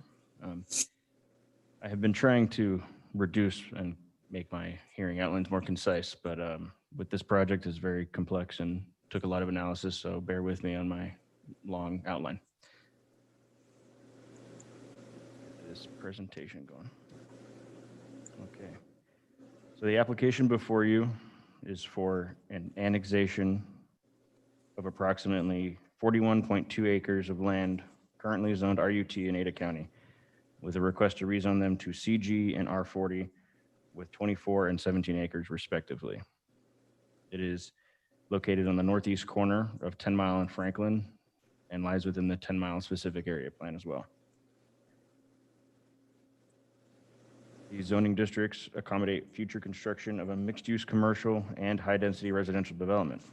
There is no subdivision proposed with this application at this time. Again, this application is only for annexation and the development agreement that will be tied to the submitted concept plan. Future development should therefore be based on this DA and the concept plan. The subject site lies within the 10 Mile interchange specific area plan as noted and has a future land use designation of mixed use commercial. There are some very specific goals and policies within the 10 Mile plan that should be met. Since there are no other concurrent applications associated with this project, staff anticipates further refinement of this concept plan as end users are identified and a traffic impact study is completed in the future. With this site residing within the 10 Mile area plan, as many goals and policies of the plan as possible should be met. The four main points, or I guess some that I outlined in my staff report, are as follows. Traditional neighborhood design concepts that have a strong pedestrian-oriented focus. Street-oriented design is also critical in urban environments, and especially at a gateway to the 10 Mile area such as this. Buildings should be as close to the property line, creating a consistent edge to the public space and making streets more friendly and walkable. Incorporating plazas between compatible uses to provide shared outdoor seating and to enhance pedestrian circulation between uses is also key. There's another goal in these areas to achieve a floor area ratio of 1 to 1.25 or more. Staff notes that this FAR, for short, is indeed a goal and not a prescribed standard, as achieving this will be very difficult for any development. Staff and the applicant have had discussions regarding this goal and the 10-mile plan goal of 2-story or more structures and how it applies to the overall concept. To help meet the intent of this goal, staff has recommended provisions that all commercial structures along the main thoroughfare, which is this blue line through the center here, will have a ceiling height, all those buildings will have a ceiling height of at least 12 to 15 feet for the ground level commercial. This is also the only road that has on-street parking, parallel parking. This minimum height for the first level commercial helps create placemaking along this road. And the provision is consistent with language within the 10-mile specific area plan. There is a small area near the northeast corner of the site that is adjacent to the railroad tracks and shows a civic future land use with a transit station icon on the future land use map. This area is labeled as civic to serve as a placeholder for future multimodal transportation options should they arise. The applicant plans to incorporate that area into their proposed R40 zoning district. The applicant shows this area as an open space area to act as a placeholder, as it may be decades before it develops as a public transportation hub. It should be noted that the city and outside agencies like that of Compass and VRT do not currently have specific plans for how mass transit within the valley will work within the rail corridor or at this specific location. It should also be noted that Compass is currently doing a study to determine the corridor, the rail corridor, and mode for the I-84 alternative analysis. Council should be aware that the applicant is choosing to work with staff on preserving this area for the benefit of the city and not necessarily for themselves, which is very much appreciated. The applicant has continued to be open to working with staff on current and future uses for this area of the site. The subject site currently has multiple curb cuts onto 10 Mile and Franklin. The applicant desires to keep a majority of these accesses, but not all of them. According to ACHD, a traffic impact study will be required for future development of this site. Because of this, staff is not conditioning the accesses until such time that the property is subdivided and a TIS is submitted. Along the eastern boundary, the master street map and 10 Mile area plan show a future collector roadway along almost the entire eastern boundary that connects down to Franklin and into the 10 Mile crossing subdivision on the south side of Franklin. This intersection at Franklin is intended to be signalized in the future. However, this collector roadway cannot be built as it is proposed at its proposed connection point to West Franklin at this time due to the applicant not owning the property that directly abuts Franklin Road. The applicant is agreeing to construct half plus 12 of the public right-of-way on the area of the site that they do own in the southeast corner of their site. In addition, directly to the east of this site is light industrial zoning where a new FedEx distribution center is under construction. Since the FedEx distribution center was approved without constructing the north-south collector roadway on the shared property line as shown on the master street map, and it was not required of this because it already had the zoning. It is not therefore feasible to require this applicant to construct the collector roadway as shown on the master street map. Instead, the east-west connection for a collector roadway will be this road here, as was required with the FedEx distribution center and with subsequent applications that we are working through at the administrative level to the further east and also on industrial zoning. Other than the access points to 10 Mile and Franklin Road, the road network will be the backbone of connectivity for this development and is therefore incredibly important to future development of this site. These areas appear to be shown on the submitted concept plan as a combination of public streets, private streets, and drive aisles. Staff believes creating a public thoroughfare should help traffic flow and create a grand drive through development lined with street trees and pedestrian walkways. In line with this, staff previously recommended changing the requested zoning from CG and R40 to the traditional neighborhood districts. This recommendation was made with the intent to ensure pedestrian-oriented design and ensure some multi-story buildings on the subject site in order to comply with the comprehensive plan and the 10-mile plan. Since the original publication of the staff report, the applicant and staff have worked to create a more refined concept plan that includes an overall stepping in building height from the arterials towards the interior of the site and incorporated street sections that mirror those within the specific area plan, as seen on the bottom left of your screen and top right. These proposed street sections show on-street parking, bike lanes, parkways with a tree canopy, and detached sidewalk. These types of street designs are largely what a complete street should look like and offers walkable and inviting neighborhoods for both the residential and commercial component of projects.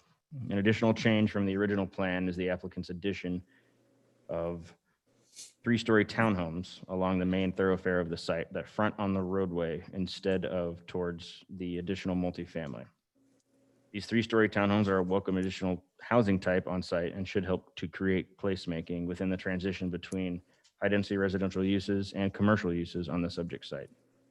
Because of these changes, staff is now more comfortable with the requested zoning designations of CG and R40. These revisions make the development more consistent with the policies outlined in the mixed-use commercial designation, specifically those that promote different housing types and an integration of commercial and residential uses. The applicant has also proposed plazas within the commercial nodes and has provided an exhibit of these plazas as seen on the screen here. The exhibit shows what appear to be raised crossings for vehicles, which add pedestrian safety, benches with trees within tree grates, and sails providing shade for bistro tables between the commercial buildings and shared outdoor spaces. Staff finds that these details within the submitted exhibit show integration of pedestrian elements and better access to the proposed commercial retail buildings for those who will live and work on site or nearby. Future development of these plazas should minimally contain these main elements to ensure compliance with the 10-mile area plan and comprehensive plan. Staff has recommended provisions in line with these elements.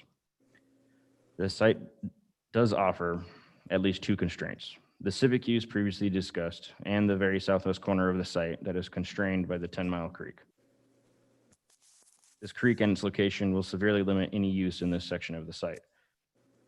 The revised concept plan has a note stating possible ACHD pond relocation in this area of the site, which the current location of that is near the southeast corner right here in ACHD. There is no guarantee that ACHD will agree to relocating their pond, and the applicant should be open to a number of possible options on this constrained piece of property. This corner of the property is approximately 1.5 acres, including the easement area, and is highly visible from public roadways. This area should therefore be treated with great care and consideration of its intended use. During the commission meeting, the main issues discussed were the viability of allowing up to 2 building permits prior to any platting process and before an approved traffic impact study, which staff did not support that request. There were questions regarding the access points and if they were provisionally approved by the city. The location and potential future use of the civic and transit area along the north boundary of the site, the overall vehicular travel layout, mostly focused on new location of collector roadway versus that shown on the master street map, including where a future signal is planned at Franklin Road. And what is the relation of the corner, the southwest corner, as discussed, in terms of development of other areas within the 10-mile area? The only change that the commission had to the staff report was revising one of the conditions to include some of the language that the applicant requested. And after that, well, the commission did recommend approval to the city council, and following that, I will stand for questions. Thank you.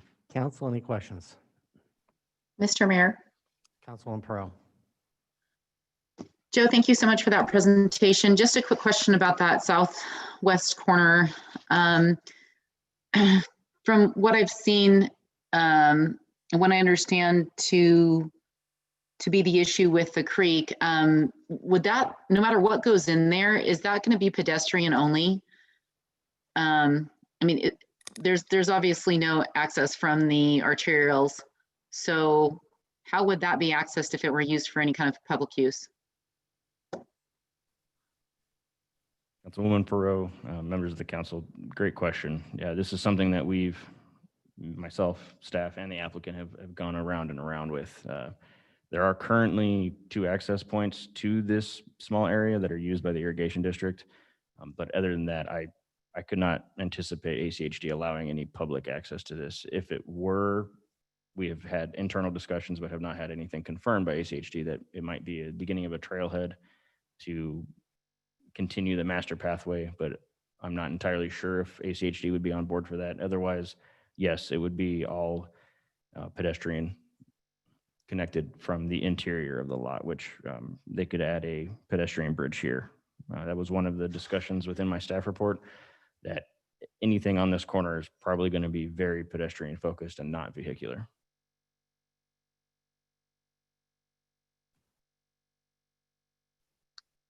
Mr. Mayor. Councilwoman Schrader. Thank you very much. I can tell on this application that the planning staff has put a huge amount of effort into getting this one right, and it's a very important project. Could you try to maybe elaborate for us a little bit what the challenges meeting our, I guess, prescribed or desired floor area ratio? Is it truly that we can't make the calculation or an estimate? Is it an economic challenge for the developer in terms of going vertical? Exactly, help us just understand the dynamic there of why we can't try to strive for that. Council administrators, members of the council, again, thank you. Great question on that. From my experience, the biggest hurdle is the economic hurdle for the applicant on that side of it. You know, when you have 40 acres, getting a floor area ratio of 100%, 1.0 or higher is very difficult. You're probably going to have minimum 5-story type of buildings, especially on the residential side, in order to accommodate that type of square footage compared to this site. And obviously going vertical creates more cost to the applicant. It's not a prescribed standard. It's something that the 10-mile plan strives for. My understanding is that kind of floor area ratio has not been met anywhere in the 10-mile area, let alone the city.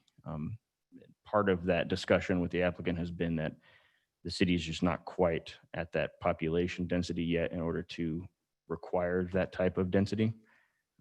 Again, not necessarily meaning that we shouldn't strive for it, but what the applicant has done instead has tried to create a small step in height. So along the arterials, it's 1 story, and then mostly multi-story here, and then 3-story, and then 4 stories closer to the interior, which for the R40 zoning district should have a very high floor area ratio for that area. Again, it's not something that staff took lightly to just let go in a way, but it is something that we understand that if we consistently make a hard line in the sand on that, then we may not be getting a lot of that development along this 10-mile area for the foreseeable future. It's very helpful. Thank you. Council, any further questions for staff at this time? Okay. Next, we will invite the applicant to please come forward. We'll be recognized for 15 minutes.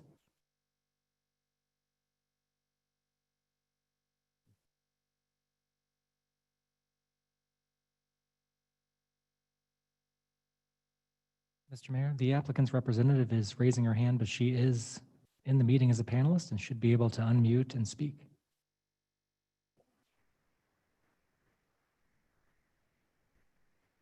Hi there, can you hear me? Yes, we can. Stephanie, if you can state your name and address for the record, please. Thank you. Stephanie Leonard with KM Engineering, 9233 West State, Boise 83714. I'm going to attempt to share my screen really quick too.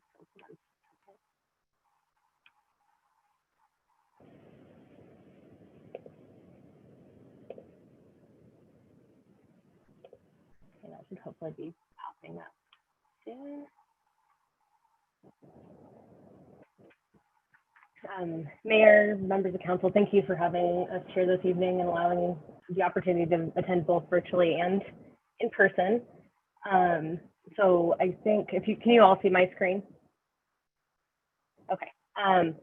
We're excited to be here tonight to discuss this project. As Joe mentioned, we've been working with staff for several months on this project to get the plan to a place that both we're happy with and that the staff and our development team feel comfortable with as well. So we are requesting annexation and zoning for the future mixed-use commercial and residential project, which is located at the northeast corner of 10 Mile and Franklin Roads. We are requesting to annex from the RUT district to the R40 and CG district. Pretty consistent with a lot of the development that's happened or is going to be happening in the area. There's commercial located to the west, some to the north, and then high density residential to the north and then southeast.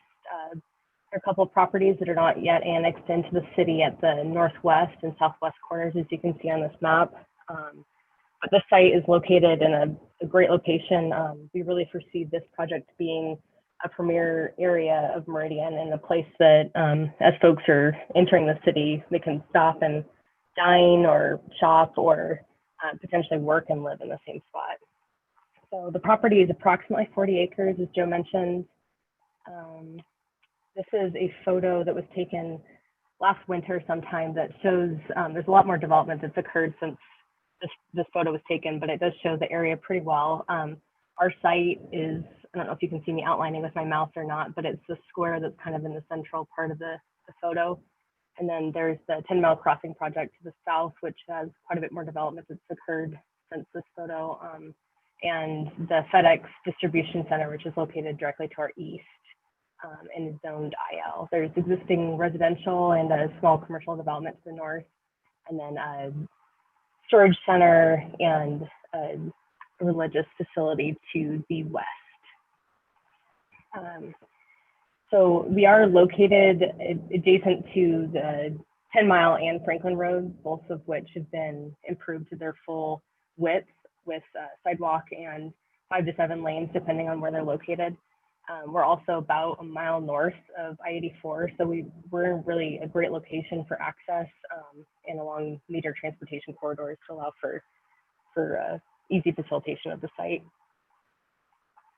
So Joe already kind of went through this, I'll be quick, but our future land use map designation for this site is mixed use commercial in the 10 Mile interchange specific area plan. And as Joe alluded to, the 10 Mile plan is pretty stringent on quite a few of the requirements. So that was one of the reasons we had the opportunity to work with staff so closely and to make sure that our plan is really adhering to what the city foresees for this area, as well as what the comprehensive plan calls for.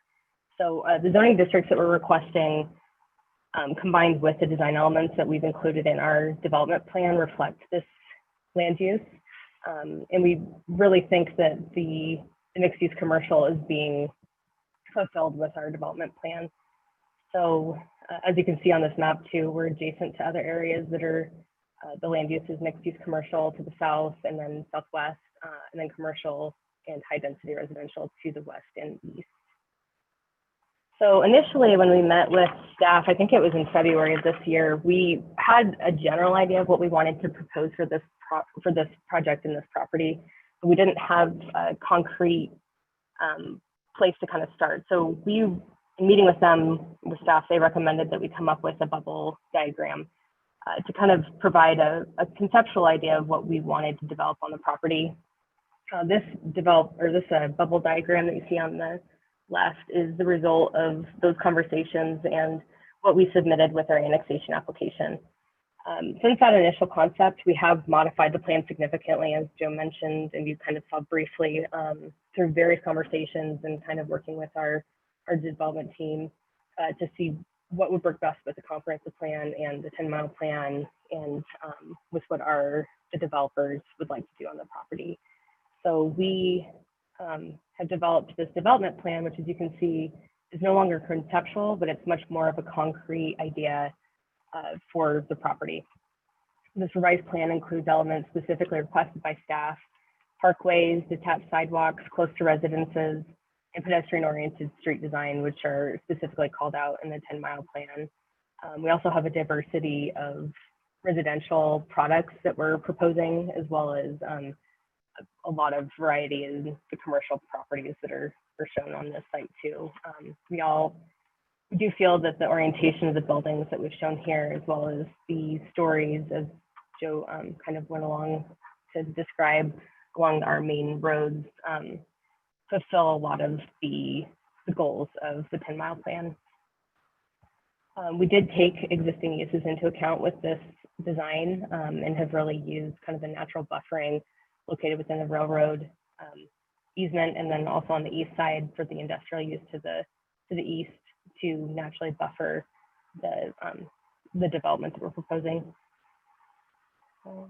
Excuse me. So the commercial and office uses that we're proposing along the arterials were located there to basically provide a nice buffer for the residential uses that are located on the east part of the site. We really think that placing these commercial properties and offices and other employment kind of areas along the arterials will provide for easy access and will kind of create a natural transition from the maybe more heavily trafficked uses to the more residential uses. So we are requesting the R40 zoning district for approximately 17 acres. We do have 4-story executive style apartment buildings that we're proposing, as well as 3-story townhome units. This was per staff's direction that we include more of a variation in the type of residential units that we were proposing. In working with them, we actually, it does create more of a variety for a multitude of demographics that could potentially live here, as well as provides a decent amount of residential property for people that might want to live and work in the same spot. So, and as always, any future development of the multifamily components will be required to go through subsequent approval. So this is our general plan and development idea, but they will kind of be further finer tuned as they go further down the process. So for the CG zoning district, it's going to be comprised of approximately 24 acres. We have 15 buildings that we are showing here. And as I mentioned, the orientation and the height of each of these buildings was carefully thought out and discussed with staff. We feel that this is going to be an easily utilized area and also complies well with the 10-mile plan. We have focus on pedestrian orientation and kind of marrying vehicular uses with pedestrian uses, while also focusing on providing some employment opportunities that would help to serve the adjacent residential properties. Okay. And then, so as part of our discussions with staff, they asked us to provide a little bit more detail on how the site would actually function and what site circulation would look like. We've provided these exhibits to demonstrate kind of how pedestrians, vehicles, and bicycles will all work together and kind of flow throughout the site. We do have street sections that I'll show you in just a minute that will clearly delineate exactly how that works too. Per staff's request, we've changed this northern roadway to a public road, and throughout we have the main kind of corridor roadway that Joseph was mentioning. So these are the street sections that we've developed that coincide well with the 10-mile plan. We actually almost directly modeled them from the 10-mile plan to make sure that we're complying with the requirements there. The street section on the north side is going to have 2 travel lanes. It will have 2 bike lanes and then sidewalks that'll be buffered by landscaping to really kind of create a safe pedestrian environment, but also an efficient use for vehicles and bicycles. The second street section provides even more of a buffer for pedestrian use, as well as some parallel parking on the outsides of the lanes, and that's shown on for the south side of the site too. These designs are shown in the 10-mile plan, but will be subject to ACHD's requirements, so they'll go through their review and will be part of our traffic impact study as well. So part of our discussions with staff really directed us into developing a schematic exhibit to show how our plaza areas will function and be used for pedestrian-oriented design in compliance with the 10-mile plan. Let me back up really quick. These are located just at the center, kind of the northwest part of the site, and then the southwest part of the site.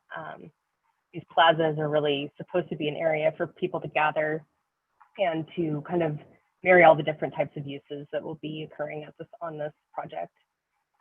We were asked to connect the commercial areas with the multifamily to provide space for the different users to gather in one space, and we feel that this is really going to help facilitate that. We do have the seating areas, and we have the shade structures that we're proposing as well. Those designs will be further defined as we go through the development process, but this is kind of just a general idea to kind of give you a picture of what could be. We also have vehicle kind of raised vehicle areas to allow them to travel through this space as well, but to also delineate pedestrian space between vehicle space. We're in agreement with staff's recommendation and commission's recommendation to you tonight. We do have a couple of changes that we'd like to request just to the phrasing of a couple of the conditions, just to make sure it's super clear for us as we go through the development process. So this first one is for condition 8A1B. The only change we'd like to make here is to delete the last part of the sentence, which is a specific development plan is approved by council. With basically, if this project is approved tonight and you agree with these conditions, this wouldn't be a necessary part to include in this condition. So we would just like to ask that it be omitted from this condition. And the second one is just some rephrasing of some of this condition to make sure that it's reflecting what we're proposing with the roadway. So we just changed, I believe, the southeast, said northeast at first, and then we wanted to delineate the approved development plan that we are proposing. So overall, I think we're very excited about this project. It's been a pleasure to work with staff and to kind of get such a close interaction with them and feedback on our proposed project.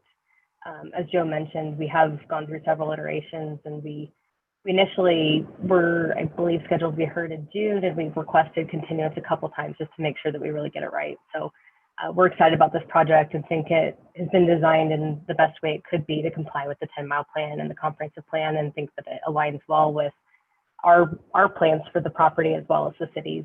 So I'm available for questions remotely, and then we've got my client and developers are there in person, I believe.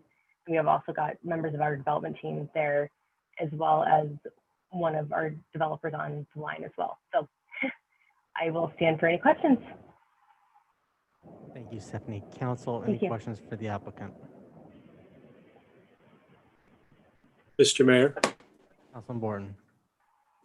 a couple of short ones. Stephanie, as part of this application, I saw reference in the staff report to a DA being a required condition. Am I seeing that correct? Yes, Mr. Mayor, Councilman Borton, that is correct. And we're proposing to enter into the development agreement. Okay. With our initial application, we did include some conditions too that we'd like to be included in it, as well as this development plan. Okay. Mr. Mayor, Councilman Borton. a couple quick follow-ups. Some of the discussion in that report of whether the mixed use commercial versus the TNR, is the DA going to provide some of that certainty on the elements that you've described in this proposal that makes at least our staff comfortable with that recommendation of the mixed use commercial being the right zone?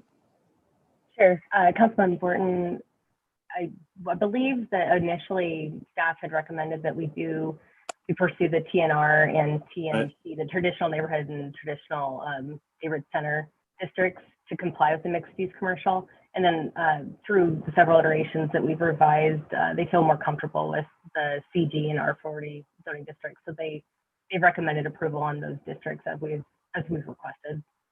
I think that I would imagine that'll be included in the development agreement. Okay, thank you. I do one final question, if I could. Mhm. The the southwest corner where it says possible ACHD pond relocation. Can you highlight if there is no relocation, what is that intended to look like once built out? And if there was a relocation, what then might it look like? Trying to get an understanding of the two paths that a very important corner may take. Sure, Councilman Borton. I believe, honestly, right now, we don't have a defined plan with it. I think that our clients, and they may come up to speak, actually, give you a little bit more light on stuff that I'm not aware of, but I believe the intent is to speak with ACHD to see if that might be an option.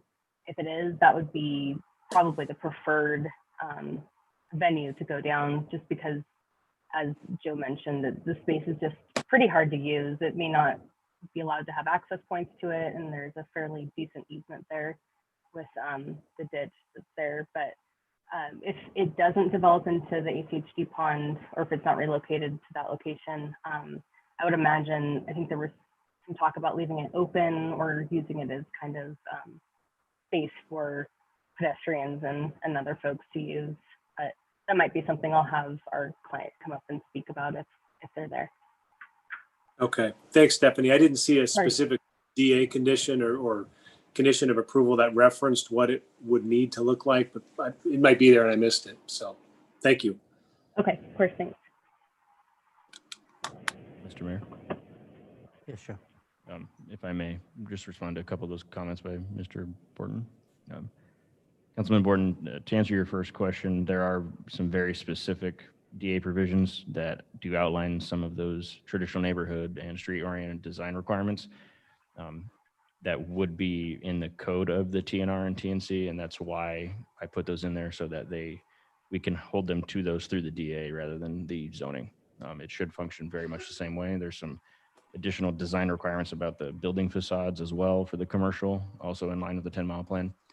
And then regarding your question about the southwest corner, I do have a DA provision S is specifically for that.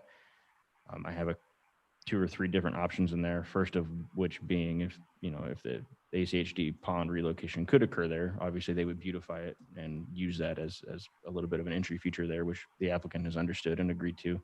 If that doesn't work, then to coordinate with the Parks Department to include something that is a public benefit and public use there. And then if that can't be figured out, then the applicant would have, I guess, a little more leeway to create some kind of area for a pedestrian focused specialty use in that corner. So those are the 3 options that I outlined in that DA provision. Perfect. Thank you, Joe. You're very welcome. Mr. Mayor, Councilman Pro. I have a few questions for Stephanie. Stephanie, it's good to hear from you You too. this evening. So can you give me some idea of, obviously this is still conceptual, what is the anticipated build out of this in terms of commercial first or residential first? And is it going to be essentially the same owner or group that is building this out, meaning like, are they going to be selling these pad sites and overseeing how all of this is constructed and developed and with the anticipated timelines? Or is this, are they just going to plat it and then sell those individual, lots off and they get constructed when they get constructed when the new owner proceeds forward? So can you give us some idea of the anticipated timeline for what this would look like as far as residential versus commercial? Is the anticipation to sell what's closer to the arterials, or I think you probably understand where I'm going with that. Sure.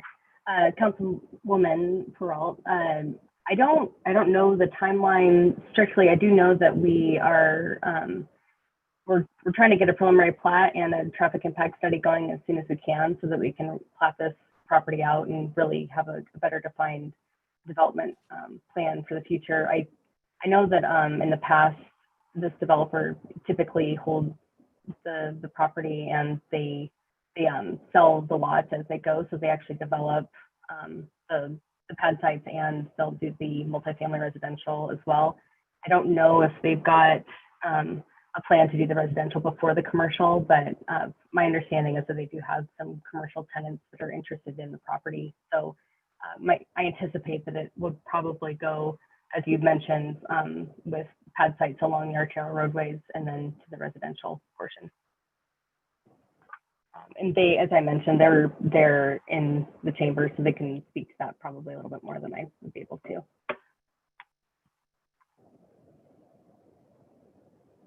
Hopefully, does that answer all of your questions? Mr. Mayor. Councilwoman Pro. Stephanie, thank you. It does mostly, but I wouldn't mind, with the mayor's permission, hearing from your other parties about what the anticipated. I'm not looking for a specific schedule. I guess my main concern is that they would start first with the residential, and then the commercial would take a significant amount of time to move forward, and you would have this project that's in a variety of phases and maybe not be so appealing for quite some time. Trevor Gosser, 74 East 500 South, Suite 200. Councilwoman, to answer that question, we don't know the exact timeline that this will build out. It is a couple years off as we still finish off, subdividing the property. Our intent has been to build and hold. That is our intent. Doesn't mean that is for sure what will happen in the future on it, but that is our intent, to build and hold. There will be phasing on the property. We don't plan on building the whole thing at the exact same time because we don't like to speculate. When it comes to our commercial properties, we wait till we have a tenant in place and then we build for that tenant so that, we're not vacant with a bunch of buildings here and the property suffers. And so that's typically how we've done our developments. As far as if the residential will come before the commercial, I would think we will start on probably both around the same time. And I think you can build a portion of the residential and then we'll probably infill with commercial as tenants come forward and we sign leases with tenants.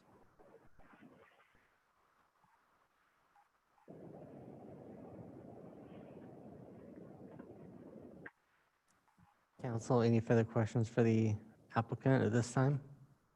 Mr. Mayor, Councilman Hoagland. a quick question. You talked about phasing, whatnot. What section would that be if you do a phase 1, 2, 3, so on?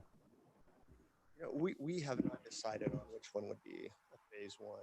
Again, it's going to depend on what tenants come to us and where they want to locate, and it will depend on that as far as where we start. But I think once we get further down the road on the planning process, we'll be able to identify, more of a phasing plan.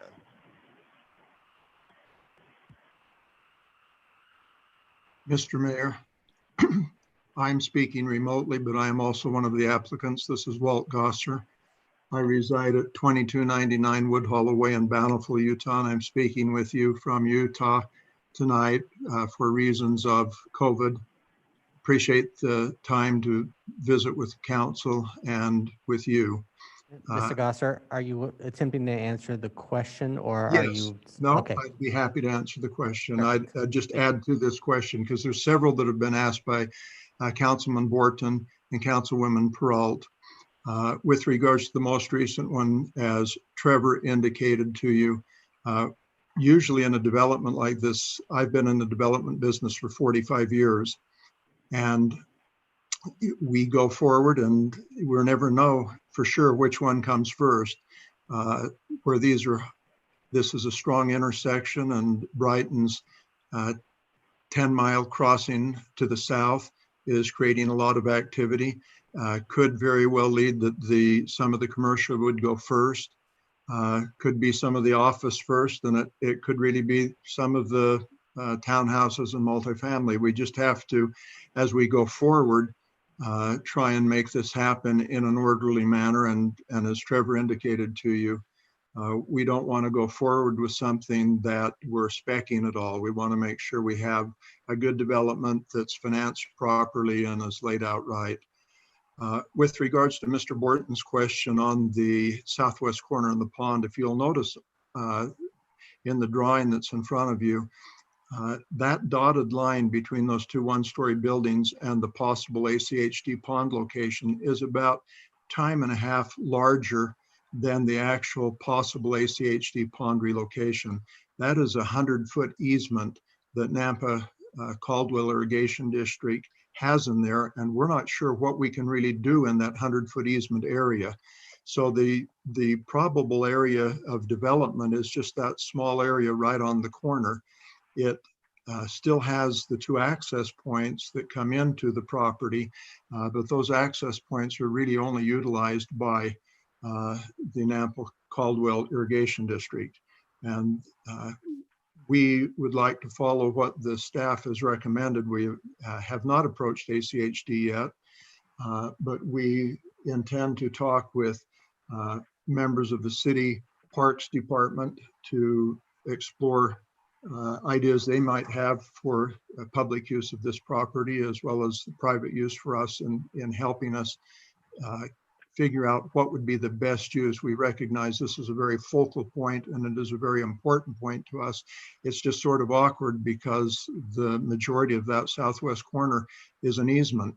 And then there's the creek is part of that easement area. So we will endeavor to spend a lot of time on that and make sure that what we do will come to the city and it will be presented to them. As we don't have the detail on it now, you'll have another look at this in the future. Originally, when we started this pre-app process back in February, we had mentioned to staff that we estimated that this project could be 2 to 5 years away, just depending on where we were with regards to the demand.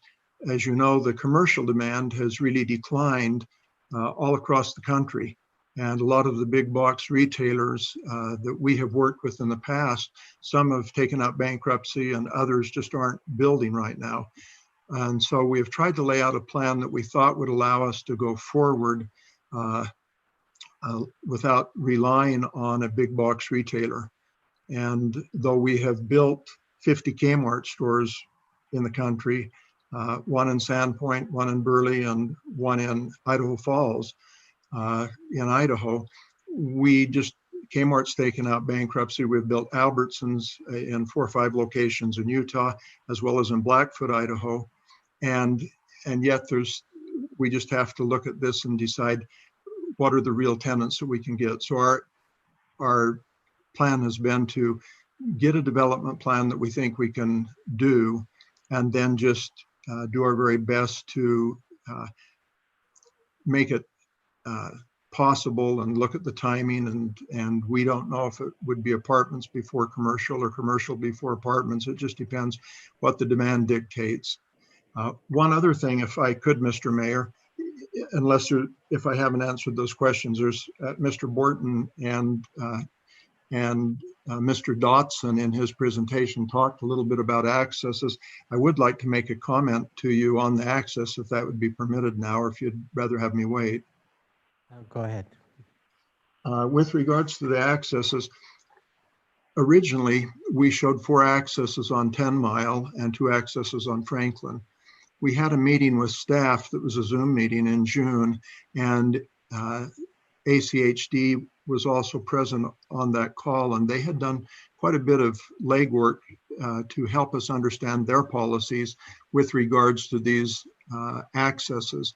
And we discovered soon that the parameters in the ACHD policy didn't really fit the 4 accesses that had been developed already and put in by ACHD as this was built, because they didn't really know it would maybe just be one large owner that would do all of the development. So we have come back in the development plan, and we have eliminated 2 of those accesses, and one of which isn't technically eliminated because it's still the access that Nampa Caldwell will be using on 10 Mile when they service the irrigation ditch.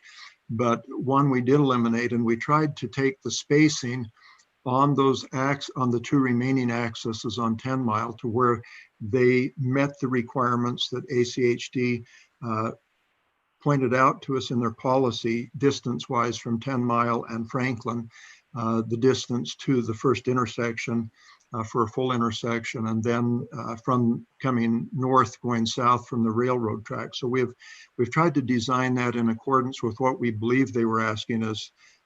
Trevor had mentioned, and Stephanie, we have commissioned a traffic impact study, and that is taking place right now. And we hope that as that completes, that we then can ascertain the points that we have shown to date. We also moved one of the accesses on Franklin. That was there's two there. One is the access at the 10 Mile crossing that Brighton has been developing to tie in across the street directly with where the new traffic signal is. A little further to the west, we had made another access on the bubble plan, but we have relocated and pushed that a little further because that spacing was too close to the traffic signal that Brighton was developing that would go back to the FedEx building. And so we've tried to be responsive the best that we could as we go through this to make sure that we have flexibility. And we think this development plan will be verified from the traffic impact study without any real major modifications. We think the two accesses on 10 Mile and Franklin are both warranted. The second Franklin would just be a right in, right out. But we appreciate the support we've had from staff. There's been a lot of questions because this is a difficult area to develop in under the parameters of the 10 Mile plan. And we have tried very hard to be cooperative and listen to their input and then take their input. And we have changed these drawings many, many times, as I think Mr. Dodson indicated. We have tried to use local architect and engineers that are familiar with typical issues in the city of Meridian, and hope that will add help to us as we finalize the project and continue to go forward in our platting and ultimately in the development of the project. I'd be happy to answer any questions that anyone might have if you'd like to direct any to me. Thank you, Council. I don't know if that answer spurred more questions or if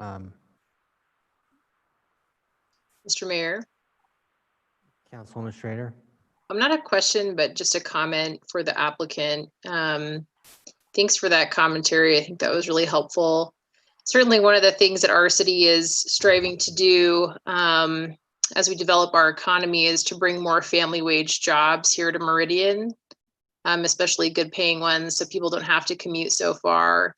And I would just encourage you to keep working with the community development department to try to attract, the kind of commercial tenants that we're really looking for. And I know that's something that our city focuses on, is bringing the right tenants here. So I just wanted to make that comment. Thanks for answering those questions. Thank you. Mr. Mayor, Councilman Hoagland. a question for Joe. When ACHD works on their the traffic impact study, I'm curious about, as Mr. Gasser mentioned, the Brighton and the light there that at Franklin. I mean, we're dealing, will they be putting in some plans for that? I mean, it's not part of this project.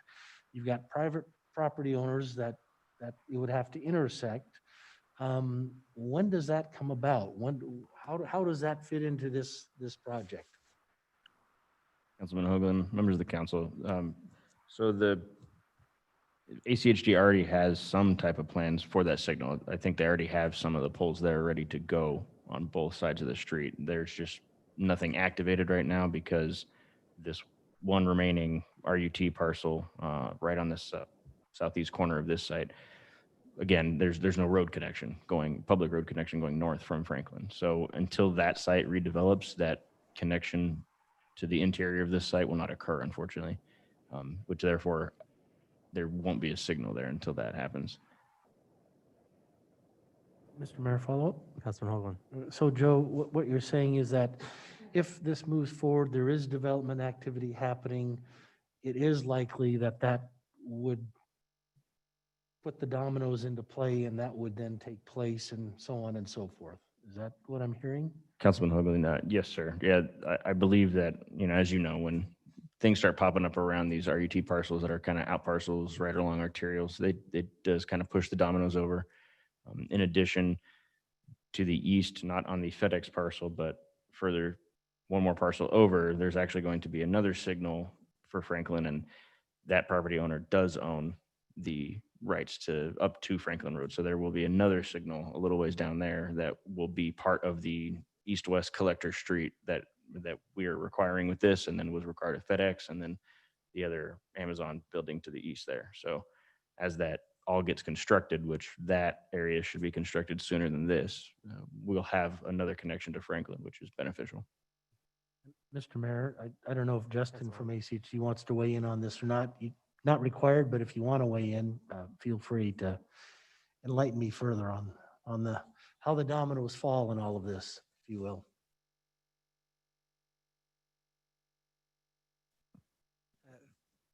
Thank you, Mr. Mayor, Councilman Hoagland. For the record, my name is Justin Lucas. I represent the Ada County Highway District. Business address is 3775 Adams Street in Garden City, Idaho. I think your staff articulated it pretty well. Before you tonight is only an annexation and zoning request. And so ACHD hasn't reviewed a staff report. We don't do that until there's a more detailed application where the applicant is then, required to submit a traffic impact study. During a traffic impact study that's prepared by the applicant and reviewed by ACHD, they do signal warrant analysis. They do analysis of the different access points and turning movements. And that's when the decisions are made related to the requirements associated with signalization, how the site will function if the signal cannot be put in because there's a parcel that doesn't allow it. All of that type of information would be analyzed at that point.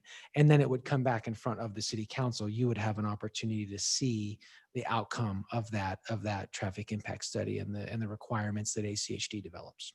Thank you, Mr. Mayor. Thank you, Justin. Thank you. Council, any further questions for the applicant?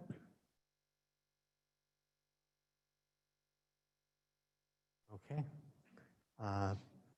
Mr. Clerk, do we have anyone signed up to testify on this item? Mr. Mayor, we did have 2 people sign in, but they did not indicate wishing to testify. Okay, well, this is a public hearing. If anyone is present would like to come forward and testify, please do so at this time. If you're online, you can use the raise your hand feature and we will bring you in to testify remotely on this item.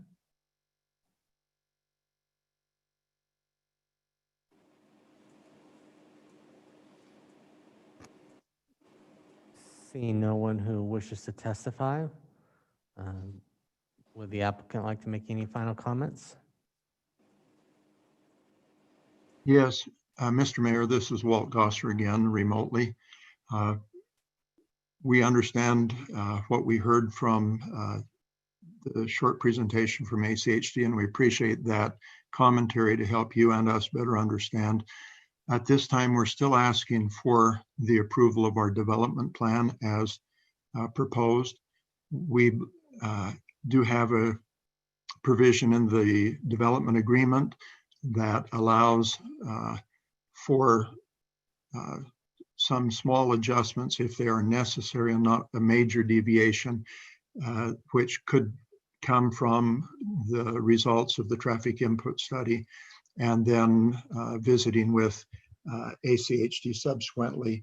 And as he mentioned, then that would come back to the city for the development plan. At this time, we still would ask that you would approve the recommendation of the Planning and Zoning Commission to annex this property into the city with the zoning designation CG and R40, and also approve the development plan as we have submitted it at this time.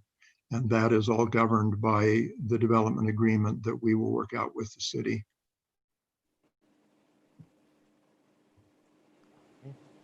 Thank you very much. Thank you. Mr. Mayor, Councilman Borton. a couple of quick questions for staff, if I could. Joe, the first question is on the October 27th proposed edits to two of the conditions of approval that the applicant has requested, that A1B and the A1I, I think it is. Can you comment to each briefly if there's any specific concern with either, both, or what your position is on those?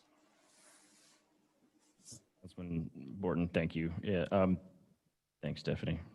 The condition B, I don't have problems with. I think it's more of a semantics verbiage thing. I do understand their request just because with this approval would be approving that concept plan, and it's kind of redundant to state that. So I'm fine with that. The second one is more to just clarify. Again, I think I didn't write it the best. My college education didn't serve me well there. So just having them clean it up is perfectly fine with me. It doesn't change the condition's intent at all. Okay. Thanks, Joe. The second question concerns that civic parcel. And for you, or maybe the applicant, but what's the mechanism that encumbers that parcel to ensure it's preserved for future public use, similar to an easement on it, or, I mean, it's not deeded to the city, but what specifically ensures there'll be some future right retained by perhaps the city or another governmental entity to utilize that for perhaps a transit node or some civic purpose? Yes, Councilman Borton, and in my development agreement, in my staff report, provision H does outline that. It is reserved as civic through the development agreement, with some allowed interim uses like overflow parking and open space. I discussed it more thoroughly in my staff report, but it is difficult because the city doesn't have any specific plans right now, and neither does Compass or VRT. It makes it difficult for us to say, give us this property, or you can't do this, you can't do that, because at the end of the day, it is on their property. So that is something that staff has worked through diligently. And like I said, the applicant has been very gracious and saved this area for us and asked that we just give them some of a timeline. So in that DA provision, we do have, if by 2040, no valley-wide study is adopted, or the Treasure Valley High Capacity Transit Study determines the transit station is not necessary here, then they will no longer have to maintain that area for a civic use, and then they would be able to use it for their benefit fully. So we do have some parameters there, but the applicant and staff both understand that this is a long-term hold, and it's not something that's just going to go away in 5 years or something like that. Okay, thanks, Joe.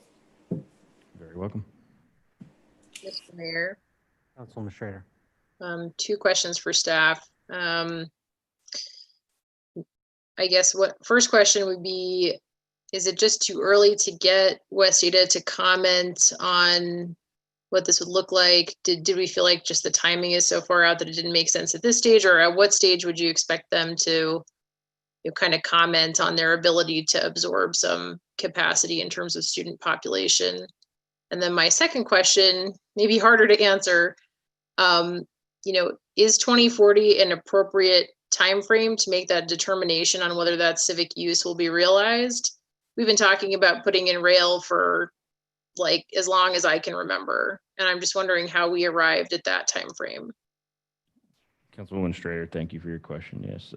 First one, WASTEWATER, from my understanding, rarely, well, I guess because there's no unit count proposed, they're not going to give us an estimate.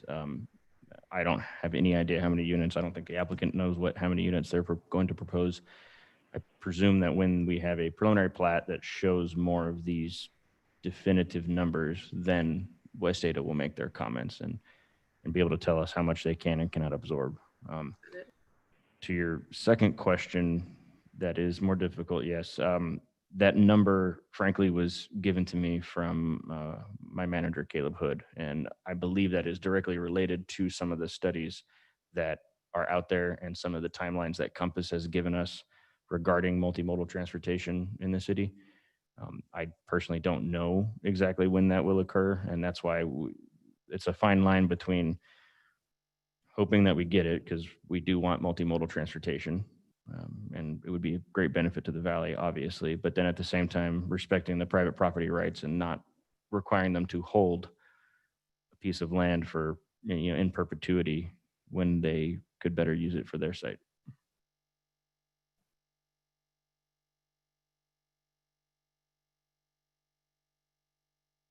Thank you. You're welcome. Council, any further questions or dialogue or motions?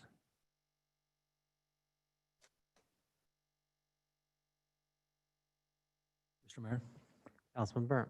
Joe, you feel like the development agreement as proposed that we're talking about right now, do you feel like we dotted all our i's and crossed all our t's? Is there anything we're missing or anything that you have concerns with? Mr. Mayor, Councilman Burnt, I've gone over this more times than probably any of the other projects that I have done so far, and had it reviewed by not only myself, but other staff, beyond my supervisor. I believe that we have crossed as many of the T's and dotted our I's as much as possible. And that includes some of those design requirements that we don't normally put in this, because we'll say, hey, we'll do this at design review. Well, this is design requirements with the site design. And so we've added a lot of those provisions in here. So I'm much more comfortable with this than where we started. Mr. Mayor, one follow-up. Councilman Burnt. Is it, I know this is just a conceptual design for the most part. They're asking for to change the zoning and to be annexed, but if need be at a future point, would the topic of residential, the percentage of residential use versus commercial use in this project, can that be discussed at a future time as well? Councilman Burnt, I actually made a provision within the staff report that limits that the residential cannot exceed 45% on the properties. I think currently it sits at about 40. So I gave them a little bit of leeway if they, let's say the civic use doesn't occur and they want to put residential there, just to give them a little bit of extra wiggle room there. But I did anticipate that, again, the city's lost a lot of commercial to residential. So to help with that, just adding that provision in there. Now, if the applicant were to want to change it, they'd have to do a development agreement modification. And then city council has their rights to say no or welcome whatever their next proposal would be. Mr. Mayor, follow-up. Councilman Burnt. In your opinion, Joe, do you feel like that 45% mark of residential is appropriate? Councilman Burnt, in this instance, yes, and that is because we're not going to get a commercial element to the east at all because of the IL. We will hopefully get, obviously family wage jobs, which is great. The adjacent corner to the west is a church use and storage. So again, no commercial there. But everything to the south is going to have a lot of commercial elements, including the undeveloped area on the southwest corner in the 10-mile area there too, up to the interchange.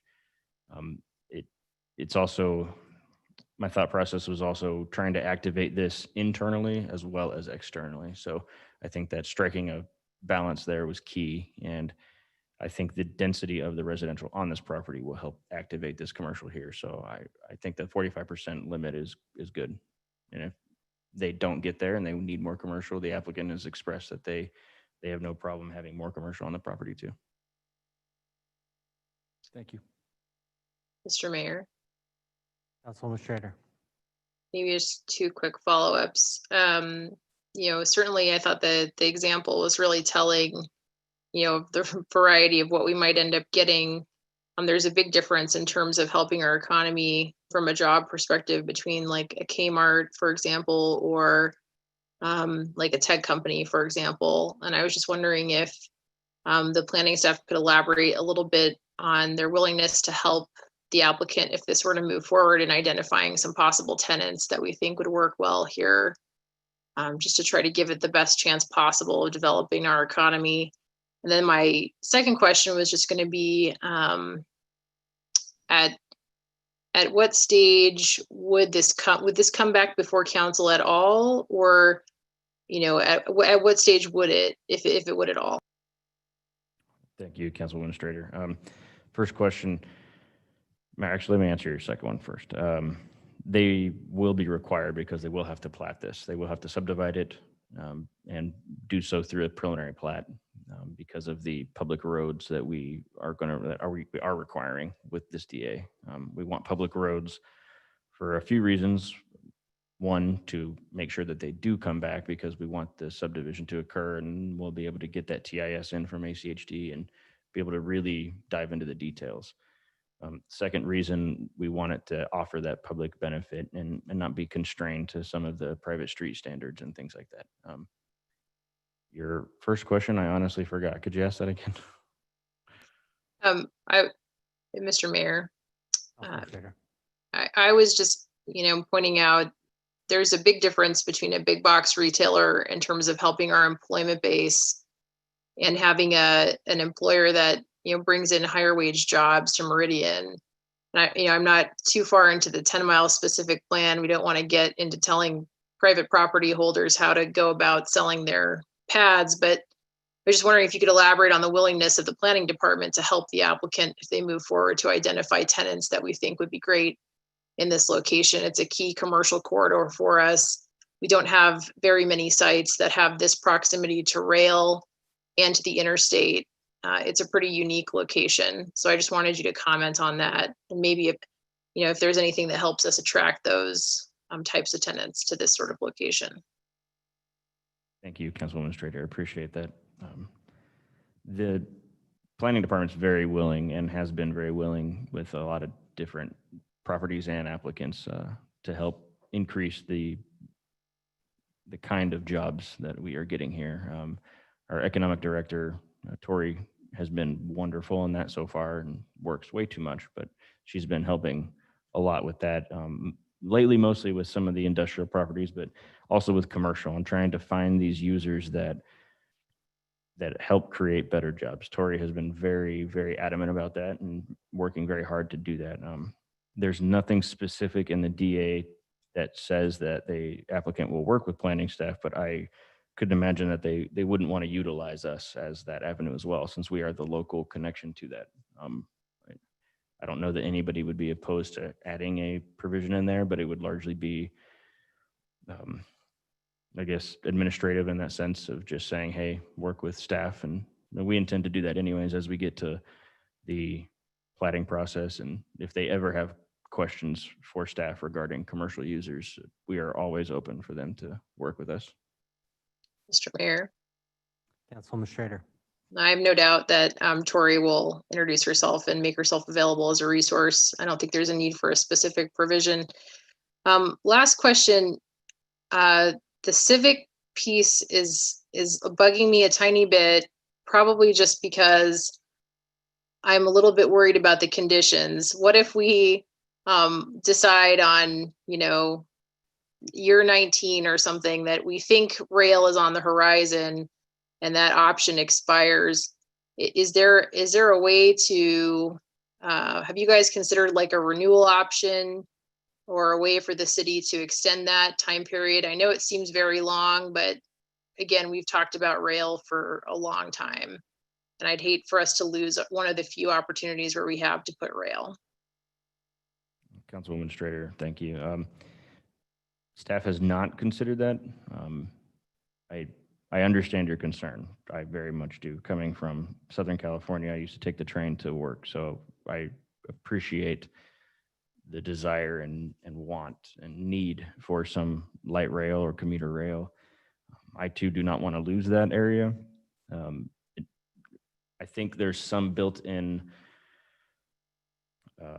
precaution there by the applicant, because if this were to be a rail corridor and they were to have this with a multimodal transportation hub, that would hugely benefit their site. And they understand that. They've expressed that to me multiple times. They would like it to be rail, and they want that area to grow and be transit oriented, but they also don't want to have to sit on how many acres that is, over 1.5 acres of usable land forever. I understand the council's concern there and your concern, ma'am. If you guys decide that an additional provision or revise that provision about a renewal option, more than welcome to entertain that.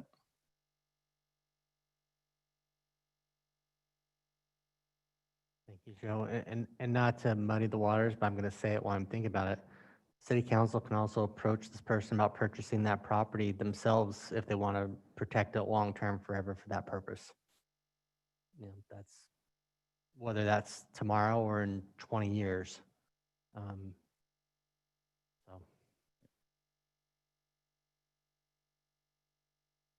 Council, any further questions or comments?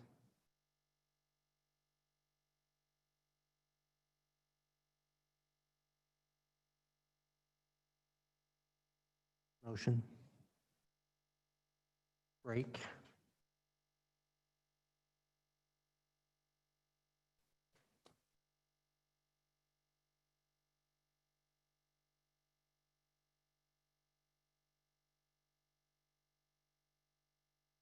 Mr. Mayor, Councilmember. if no one else would like to, I'll make the motion to close the public hearing. Mr. Mayor, second the motion. I have a motion, a second, to close the public hearing. Any discussion on the motion? If not, all those in favor signify by saying aye. Aye. Aye. Opposed, nay. The ayes have it.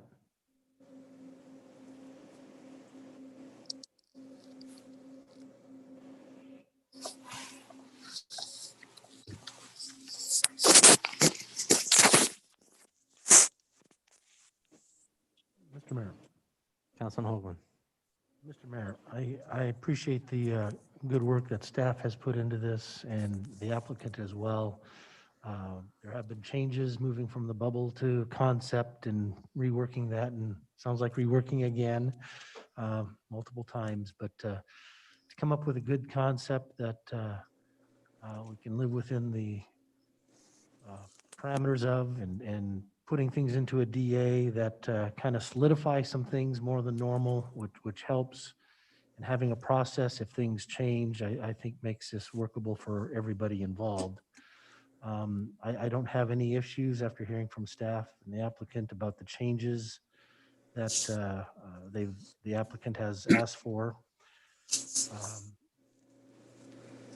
I would move that after considering all staff, applicant, and public testimony, I move to approve H 2020-0046 as presented in the staff report for October 27, 2020, with the changes to DA provision 8.A-1.B and 8.A.1. It looked like an I to me, but it could have been an L. I really couldn't tell from the document which was a capital I or a lowercase l. So that is provision 8.A.1.L. And include those changes to the motion. Mr. Mayor, Is that a second? Second the motion, Mr. Mayor. I have a motion and a second. Is there discussion on the motion? Councilwoman Schrader. yes, sorry, thank you. I wanted to mention, I love the project. I truly believe this is an area that density makes a lot of sense for our city. The one change that I would like to see, and I'm just curious what council's opinion would be about it, would be if we wanted to add some type of a purchase option or just instruct staff to see if they could negotiate a purchase option for the city for that civic piece of property at the end of a certain time period. It feels like a critical piece of property, and I don't feel confident that we've identified the right time frame or that we've given ourselves the right optionality with that piece of property. Mr. Mayor, Councilman Cavanagh. I'll just share my thoughts. Councilmember Schrader, I think my initial, conclusion was very similar to yours, but I really struggle with that because at the end of the day, we are not a transit authority. That authority falls to VRT. And I mean, I can't even begin to surmise the needs that our city is going to face 20 years from now. And I worry about just complicating the matter by saying, 20 years from now, we're gonna buy a piece of property potentially. What happens if it's not for VRT, or we buy it and then VRT doesn't want it at a later point in time? I think staff did a great job of summarizing that particular location, should multimodal transportation emerge, is going to be a huge benefit for them. So I think that we complicate the matter by putting something like that in an annexation agreement. So it's not something that I appreciate the intent. I just don't know if it's necessarily appropriated as part of the annexation agreement. Mr. Mayor. Councilwoman Schrader.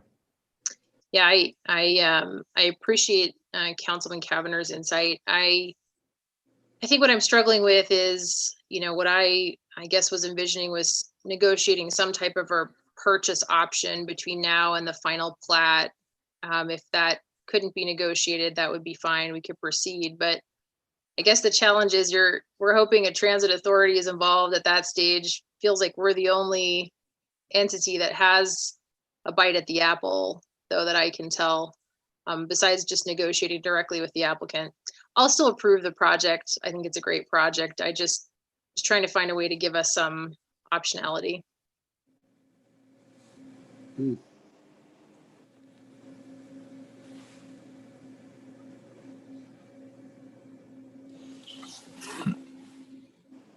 Mr. Mayor, Councilman Cavanagh. just to comment to the motion, I think this is probably the most silent I've been on a land use application in a long time. And typically, anytime we see an annexation without a plat, I get a little wiry about it. And I just think it speaks to two things. One, Joe, don't be so hard on yourself about your staff report. I found it incredibly helpful. And two, Mr. Mayor, Mr. Clerk, appreciate again the ongoing effort of you and the planning staff to get these agendas out to us early. This is one that there's been a lot of time and attention both in the planning staff and the Planning and Zoning Commission, and clearly the applicant has responded to the feedback that each question that I had kind of emerged in my head was answered with great detail in the staff report. So I appreciate staff's work, appreciate the applicant, appreciate Planning and Zoning. I'm in full support of the application as presented. Thank you, Councilman Cavanagh. I'm sure staff and all appreciate that comment. Council, any further questions? Mr. Mayor, my iPad's going to die, so if we could call for the question, I'd appreciate it. Question has been called. Clerk will call the roll. Thank you, Mr. Mayor. Borton? Aye. Cavanagh? Aye. Rowe? Aye. Strader? Aye. Hoagland? Aye. Burnt? Aye. All ayes, motion passes, and the item is adopted. So thank you very much to everyone, and I'll look forward to the next steps. Council, next item on the agenda, item 2, discussion and recommendation of Ada County Highway District regarding the Amity Road, Eagle Road intersection. I'm going to turn this over to Mr. McClure for some opening comments following our joint discussion with the ACHD this last week. Mr. Mayor, Councilman Barrett? we can take a 5-minute break before we move. Would that be okay? I'm fine with that. If folks are ready, so we'll take a 5-minute break and reconvene at 7:41. 7:41, people.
Councilman Cavanagh, we are taking 5. I heard that. I just sent you a text. I can come down to chambers unless it's okay that I'm on my phone. I know that I'm not on video. I don't know if that's an issue or not. I lost what you said. I said, I sent you a quick text. I'm on my phone. So I can see the meeting. I can hear everything. I just didn't, obviously I'm still not on camera. My battery ran low. I didn't know if this is okay or if you need me down in chambers. No, I think that's fine, unless you'd rather be down here. It's completely No. up to you. Okay, I'm good up here then. All right, thanks, Luke. Thanks, Chris.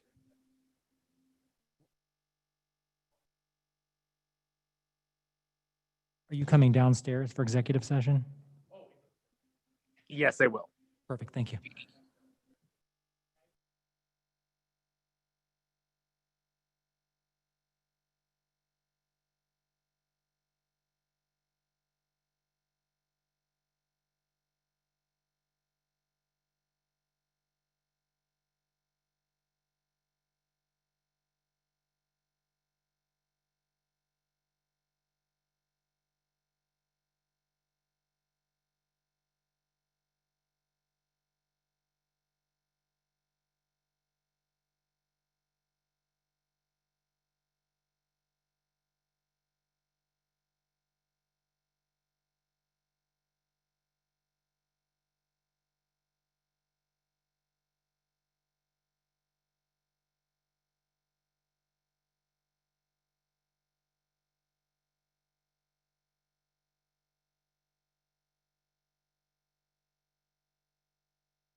soon as I see that we have a quorum, we will go ahead and get started. Mr. Mayor, Councilman Cavanagh is present by voice only. His audio, video is off. Okay, well, and I see we have a quorum present, so we'll go ahead and come back into from our recess, and I will turn this over to Mr. McClure. Mr. Mayor, thank you for having me here tonight. I'm here to speak to you about the Eagle Road Victory to Amity project. This is a follow-up conversation to the joint meeting that you had with ACHD. I'm not going to dwell on the details, but briefly you can see some project highlights on the screen. The existing roadway is 2 lanes, sometimes with a center turn lane, and numerous bike and pedestrian gaps.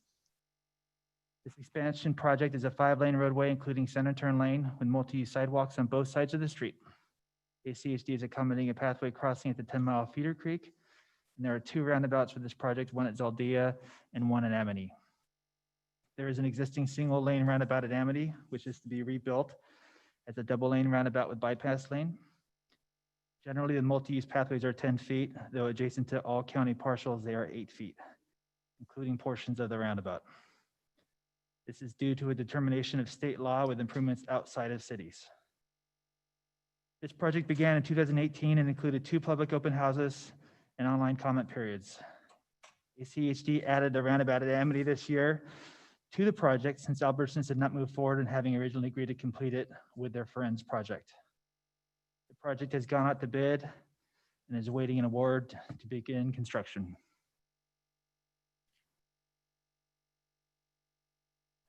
Staff had a few requests for this meeting, with this map being one of them. I'll show another version of this zoomed in shortly. The color lines on our arterials are the ACHD master street map designations.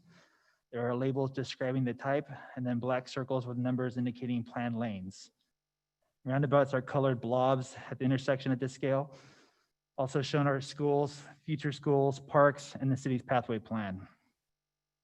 The oranges line work are preliminary line work for new developments, either entitled or in the application process. I'll leave this up for awkward silence for a few moments to digest, unless there's questions, and then flash the version that zooms in a little further.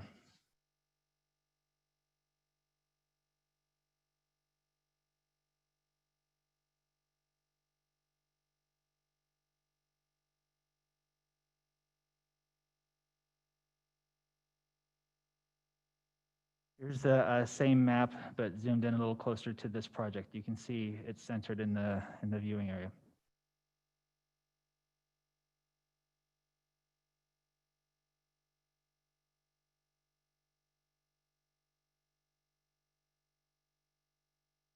As mentioned, staff received a few requests for discussion tonight, so this page is some follow-up to some of those requests. I will say that I now have indivisible stuck in my head. For school questions, Miranda Carson talked with West Ada. The future school site on Amity will be a middle school, but with no ETA on construction. There may be an optional smaller alternative high school there as well, since this site is large, but likely with very little lunchtime traffic. If you're curious where that's at, it's immediately north of Hillsdale and Hillsdale Park.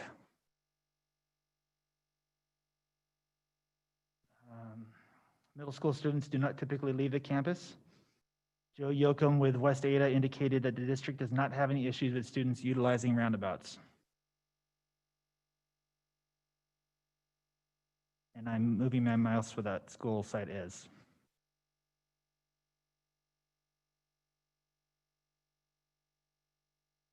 There was also a few requests to overview staff comments to ACHD. Staff did not actively advocate for specific intersection types or treatments for this project. At the time, we did not have direction to do so, and we left that for public involvement and ACHD to work out. We did request accommodations and enhancements to selected design treatments, though, to improve them and based on our professional experience. Staff believes we have a really good handle on site context, local attractions, pending developments, local habits, and perhaps a stronger concern for local trips and other modes. We aren't the ones stamping the plans, though, and aren't the ones answering for engineering decisions later. In general, comment areas of significance are those that have been discussed at previous meetings. Some of these have been addressed and others we are still uncomfortable with. but nevertheless, we appreciate the opportunity for involvement. I'm only planning to summarize these topic areas, but I do want to provide some broad perspective first. Many of our concerns are not just about engineering. Standards change, trends change, and values differ. Right now, and in this area, Meridian staff have especially been concerned with walkability. Bike and especially pedestrian supportive designs are very sensitive to perception, and human behavior can have significant implications on function. Design matters for those users. Multi-use crossings remain a concern for Meridian staff. They make a lot of sense in certain conditions, but we haven't been convinced of that here in a walled residential corridor with lots of landscaping distractions.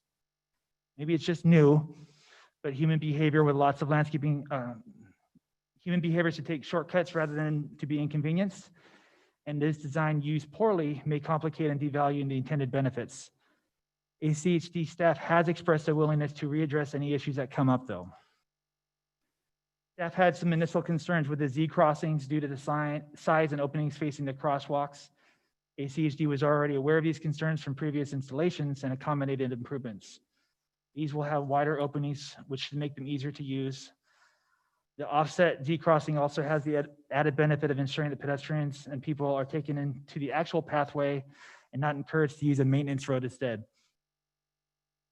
The Zaldia roundabout was added after the first public open house. I believe some of this was due to requests from the neighborhoods for more access control at the intersection.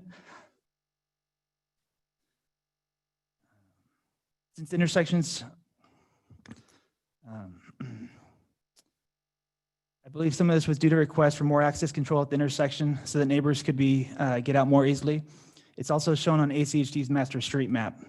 Since the intersection was never preserved for a roundabout though, staff requested that ACHD do their best to adjust intersection center and approaches to limit property impacts. We feel ACHD largely accomplished this, and especially when you compare it with road widening impacts on other projects. The public saw this design at the second open house and was able to provide input to ACHD. The Amity roundabout design, as mentioned, was a new addition to ACHD's project. Staff was invited to the kickoff meeting in May of this year, and impressively, ACHD was able to complete the design and incorporate it into the larger project in less than 6 months. The roundabout was originally intended to be widened, but was designed and will shift to the intersection towards the east to improve safety with approach angles and design speeds. Staff continues to have concern for bike and pedestrian use here, especially as it relates to the bypass lane. There's an increased number of pedestrian crossings and a need for pedestrians to be aware of more approach angles and potential conflicts. It's not a square and without the benefit of red lights, though ACHD did add pedestrian flashers. The other concern was just the complexity. Westbound users especially have to look in a lot of different directions and locations and merge from 3 lanes into 1 on top of looking out for the pedestrians. Staff has suggested that ACHD look at waiting on the bypass lane element until Amity improvements to the west were made, which is not in the integrated 5-year work plan, and assuming it was still needed and then a better alternative wasn't available at that time. Lastly, and this is not specific to this project, but relates to the roundabout. Many of the projects in South Meridian are being hamstrung by a determination that ACHD cannot build more than 8 feet of sidewalk in areas outside of the city. While very sympathetic, ACHD's project managers haven't been equipped to speak towards this or discuss any alternatives. The entirety of this project is surrounded by the city. This is not a rural area, even if several properties adjacent haven't annexed and developed yet. One of them on the northeast corner, ACHD now owns. The ultimate intersection in an area surrounded by the city is being built here and with entitlements in all directions, and yet the usable design area of the multi-use facility is 8 feet in some areas, shared for bicyclists and pedestrians and not the 10-foot standard. The roundabout is intimidating enough for pedestrians in this area without also narrowing the sidewalks. This law is not ACHD's fault, and the decision has wreaked havoc on ACHD's projects. Meridian staff haven't been able to even discuss workarounds. The option that seemed feasible to our staff was annexation of at least portions of these projects, such as the properties owned by ACHD staff. There may be some really good reasons why this wouldn't work, but we haven't been able to have that conversation. It would be nice for more communication to happen with decision makers in the near future, and hopefully some creative solutions to avoid this on ultimate roadway designs instead of lesser improvements. Staff is aware that ACHD would like to have the law changed, but there's no guarantee, and we have other active projects being impacted as we speak. That's a summary of the big items that staff have had. There were both emails, comments written, and verbal comments to staff. Some we agreed on, others we obviously did not. Before moving on, I do want to also remind council of a pending cost share for non-transportation improvements that was originally on for earlier, but moved as a result of the joint meeting and today's conversation. If the project moves forward as designed, the city will need a cost share for fiber optic conduit along the Eagle Road corridor, landscape PVC sleeves to the roundabout islands, and for interim landscape improvements. This is not before you tonight, but it will be coming back. Staff was asked to provide some options based on the discussion at the joint meeting for council to consider. Meridian staff were also asked to look into cost impacts of delayed approaches, but we'll need to defer to ACHD staff for discussions along those lines of thought. From Meridian staff perspective, council has 3 potential options within the context of the previous joint meeting discussion. Those are in the memo and summarized on the screen, and I can also read through those if desired. One digression, but staff would really encourage council to consider how you want to be involved in these projects, when you want to hear from city staff, ACHD staff, the Transportation Commission, and how you may want to respond to public involvement, and where you may see room for other improvements. I'm probably not the good person to be having that conversation with, and it may be better to do that on another night, but I do want to plant that seed. Meridian staff can provide additional comments, and you also have ACHD staff available to speak with you. And with that, I would stand for any questions. Thank you, Brian, for bringing that forward and being the middleman in several conversations with ACHD on a regular basis. I know it's not easy. Things change, people change, decisions change. With that though, council, any questions for Brian or comments in general that you'd like to make regarding this item?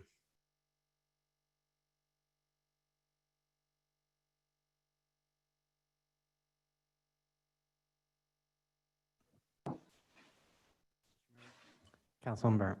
Mr. Mayor, do we want to start with, where do you want to start? You want to start with our thoughts on the roundabout? We want to touch that. I had some concerns about the redesign of the crossings at Dartmoor and Rome that I expressed during the joint meeting. This issue is maybe a little bit smaller, maybe low-hanging fruit compared to the roundabout. I don't know if we want to discuss that now or start with the roundabout. I would be open to hearing from all members of council on if they, what the general viewpoint is, to see if there's even, how far it's worth going down this conversation this evening or not. So.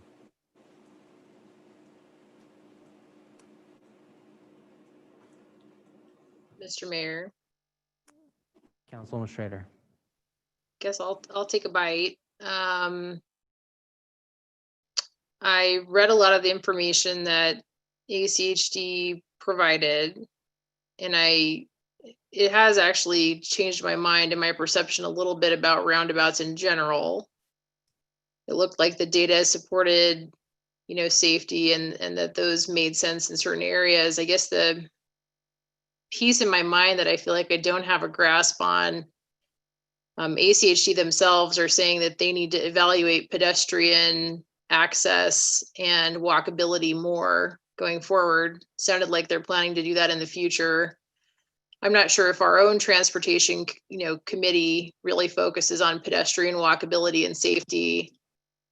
I guess I'm looking for some expertise in terms of if we did look to redesign crossings, if we did look for enhancements, what would those be, and how would we improve that walkability? I guess I'm just concerned that we are thinking broadly in the right ways, but we're thinking of moving vehicles, and that there's a safety element, a walkability element, and even just a comfort level that it sounds like people in this neighborhood are not having with the way that these are designed.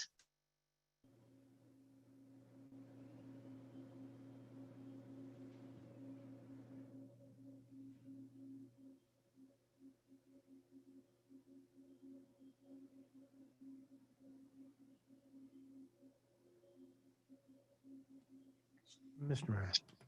Councilman Hoagland. Yeah, I think Councilwoman Strader kind of touched on some things that there at the end that I think really gets to the heart of it is, ACHD is tasked with the traffic and moving vehicles. And and as we grow, high volumes of vehicles, and they're trying to do it as efficiently and as effectively as Gratefully. possible with the ability to do it with the least cost to taxpayers. At the same time, we're dealing with areas that people want to have that neighborhood feel. They want to have a place that they feel welcome, that it's not just another area of the city, but it's their neighborhood, and trying to incorporate that. And they look at roundabouts and some of the access points and how that happens as something that is interfering with that feel.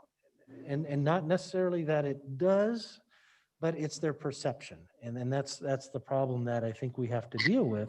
And I think, Brian, you touched on that. There is that perception out there that, you know, how does this really work? It doesn't look right. I think that's going to be dangerous. And I think, as you know, I've been involved in communication work over, 30 plus years. In the communication process, whether it's ACHD, the city, or any public entity, you really have to keep in mind the end user and their perception. And not that you say, oh, we're not going to do it because they perceive it as wrong, but okay, how do we convince them, or how do we at least give them the Demonstrate. facts to work through that, to understand the reasons why? And they're very good reasons. I looked through that information as well that ACHD provided, and there's very good reasons for the engineers doing what they're doing. And that's, I didn't have any issues with that. So, so the three things I kind of boiled it down to was, for all of us as we grow, the length of time of the process. So when this started in 2018, there's more residents out there, there's new people out there.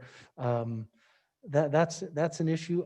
I don't know how fixable that is, but it's something we have to be aware of, that there's new people coming in and they weren't part of that process or that information flow. So somehow, and again, this is for all public entities, how do we make sure they know what's going on and understand what's happening? The second one, I always think there is room for improved communication between our staffs, whether ACHD, Nampa Meridian Irrigation District, other surrounding jurisdictions. We always have room for improvement and keeping that communication flow, and not having surprises, and making sure, not that we'll always agree, but at least there's understanding of what's taking place. And then I kind of touched on this third one, and that's education of use for the area residents when it comes to roundabout and why crosswalk areas are designed the way they are in some of these particular areas, because it's new and change is hard, and making sure that's understood. And I think engineers are very, very bright people, very good at what they do, but sometimes their thinking is here and not really understanding where the thinking is elsewhere, because people aren't looking at it to a problem-solving approach that an engineer does. They just see it as their perception of, oh, I don't know if I'll be able to see that pedestrian crossing on that right turn. So how do we solve that? I think that's going to take an education component, making sure people understand those things that are taking place. Do roundabouts work at every location?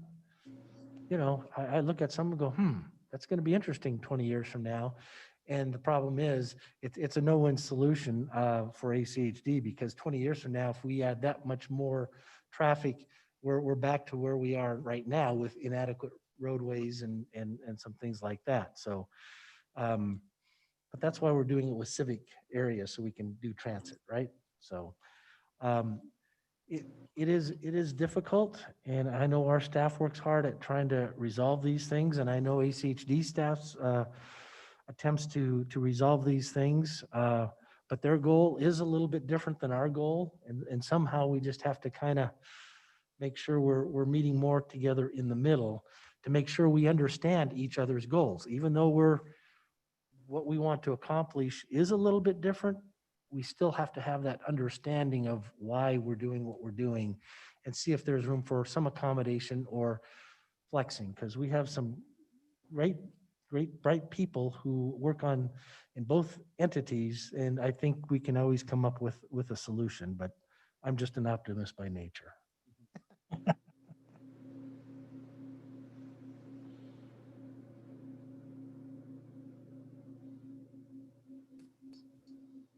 Mr. Mayor. Councilman Cavanagh. Thanks, Mr. Mayor. Maybe, Brian, I hate to put you on the spot, just out of curiosity, what year was that first roundabout built?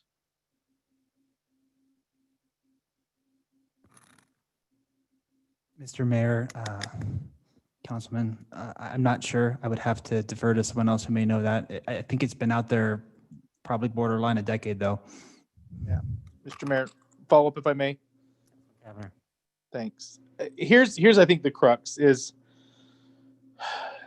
that roundabout was first designed for what the highway district anticipated the traffic volumes were going to be in the use out there. I think it's been out there less than a decade. I think it's probably closer to 6 or 7 years, but nevertheless, it's being redone because of the growth and changes that are going over there. And Councilmember Hoagland hit, I think, on an important point. And to me, it's the power of local government. Commissioner Lancaster talked about how everybody thinks that they're a traffic engineer. I think that our body is quite the opposite. We know we're not traffic engineers. We know we're not land use planners. We're elected members of our community to represent our fellow citizens. And we rely on the feedback and guidance from engineers. But we also bring the perspective of our citizens. And just because a traffic engineer says this is the most efficient, if our citizens are uncomfortable with it and they won't use it, or their cautious desire is counterintuitive, we create a lot more problems. I think the crux is I don't know what direction for us to go tonight. I think that the way the roundabout is designed is probably not going to meet our needs 10 years from now. The highway district believes it does. I'm not sold. So we can support the recommendations from traffic engineers, support the plan from our highway district friends, and then come back to this conversation in a few years from now. Or we can resist that, delay it, potentially do it the right way, but prolong some another critical infrastructure project. So I'm not quite sure where the council wants to go. I'm not quite sure where I want to go. I'm looking forward to the future conversation from my colleagues.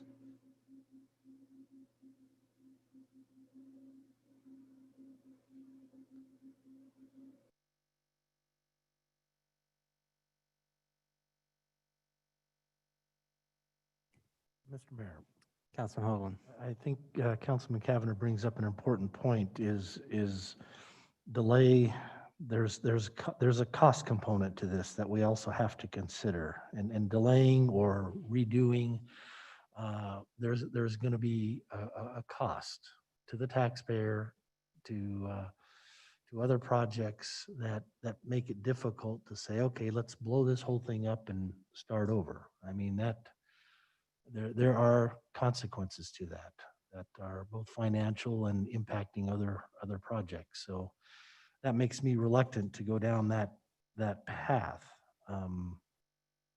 But like Councilman Cavanagh, I'd like to hear from other members of the council and their thoughts on that. Mr. Mayor? Councilman Burnt. I can understand the frustration with our friends from ACHD and maybe having these conversations right now. I know that we've asked to have discussions a while back, and things have pushed dates out and so on and so forth. And that happens, and we're busy and they're busy, and we have a lot on our calendars and a lot of things we're dealing with. So I get that. But I guess the problem that for sure the last minute surprises, consistency, that's something that we always try to avoid. And we always try to stay consistent with everything that we do. But reading the tea leaves, I just don't think right now, I just don't think there's support with changing the roundabout. I have some concerns with it, same concerns that were discussed at the joint meeting.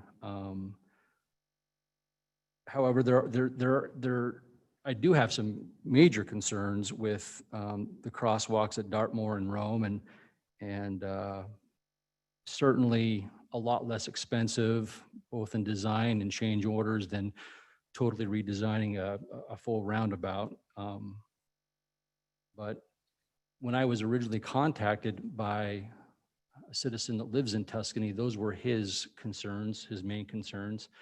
And I'm not saying that these things weren't discussed in the past. I don't remember specifically talking about these issues, but certainly would like to discuss them further.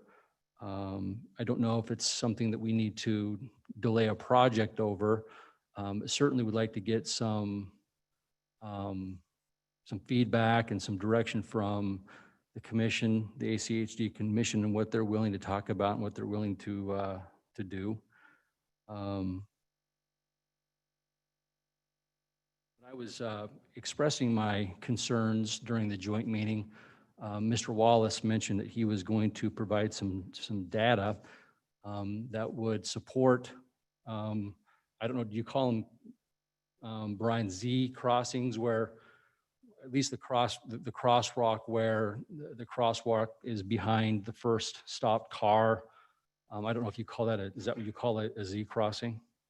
Mr. Mayor, Councilman Burt, the Z crossing is the Eagle Road crossing, east to west, where the 10-mile feeder creek canal is. So that's a little bit different. The crossings we're referring to as the multi-use crossings. So Okay. the Z crossing is for the city's pathway. Okay, so not the Z crossing, but the multi-use crossway. That's what you would call the crossway at Dartmoor and Rome. Correct, yes. Okay, well, thank you for that clarification. I want to be clear.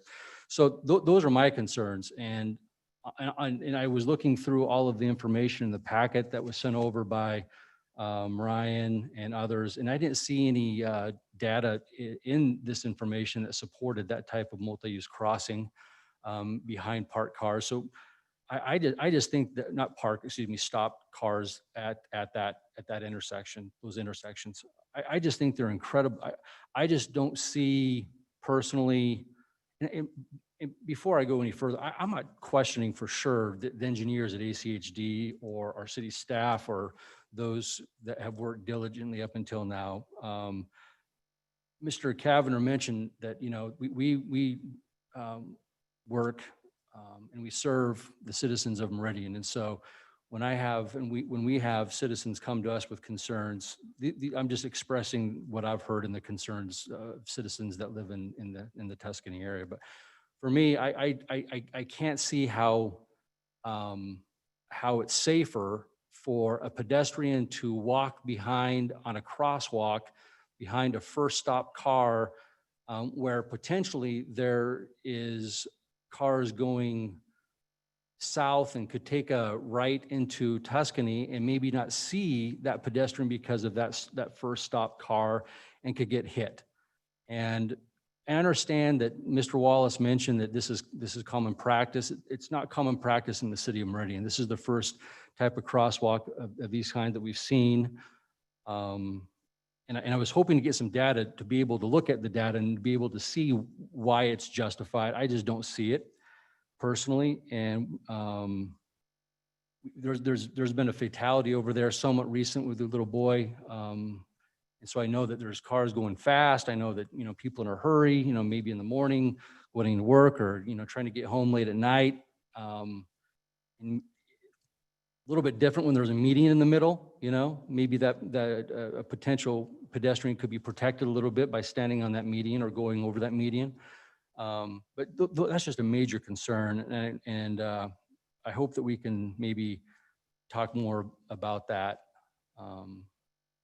And hopefully the commission's open to some change orders.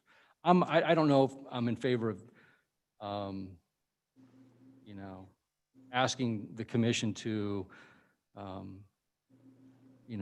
cancel the project or to stop the project or to delay the project. But I would hope that the commission would be open to talking about that low-hanging fruit at Dartmoor and Rome. Those are my concerns. Mr. Mayor. Councilman Kavanagh. Thanks, Mr. Mayor. I think it's important to note a couple of things. As I recall, I think that was a major piece of communication from the neighbors at the neighborhood meeting about this project was that crosswalk specifically. As I recall it, and again, I may be misremembering, but staff had voiced their concern about this numerous times. This was the main topic of the recommendations from our Transportation Commission a couple of months ago about those projects was the crosswalk. So I feel like there have been ample opportunities where representatives of the city of Meridian have voiced their concern about this particular piece. So I struggle a little bit that particular comment is coming late in the game. I think that we've been pretty consistent with our concern about this. Mr. Mayor, to Councilmember Burntt's inquiry about trying to get some added data, I see that Mr. Wallace is on the call. I don't know if he's listening as a participant representing ACHD, or he's just listening as a member of the public, but I think it would be fair to give him the opportunity to maybe walk us through some of this information before we make any conclusions. Thank you, Councilman Kavner.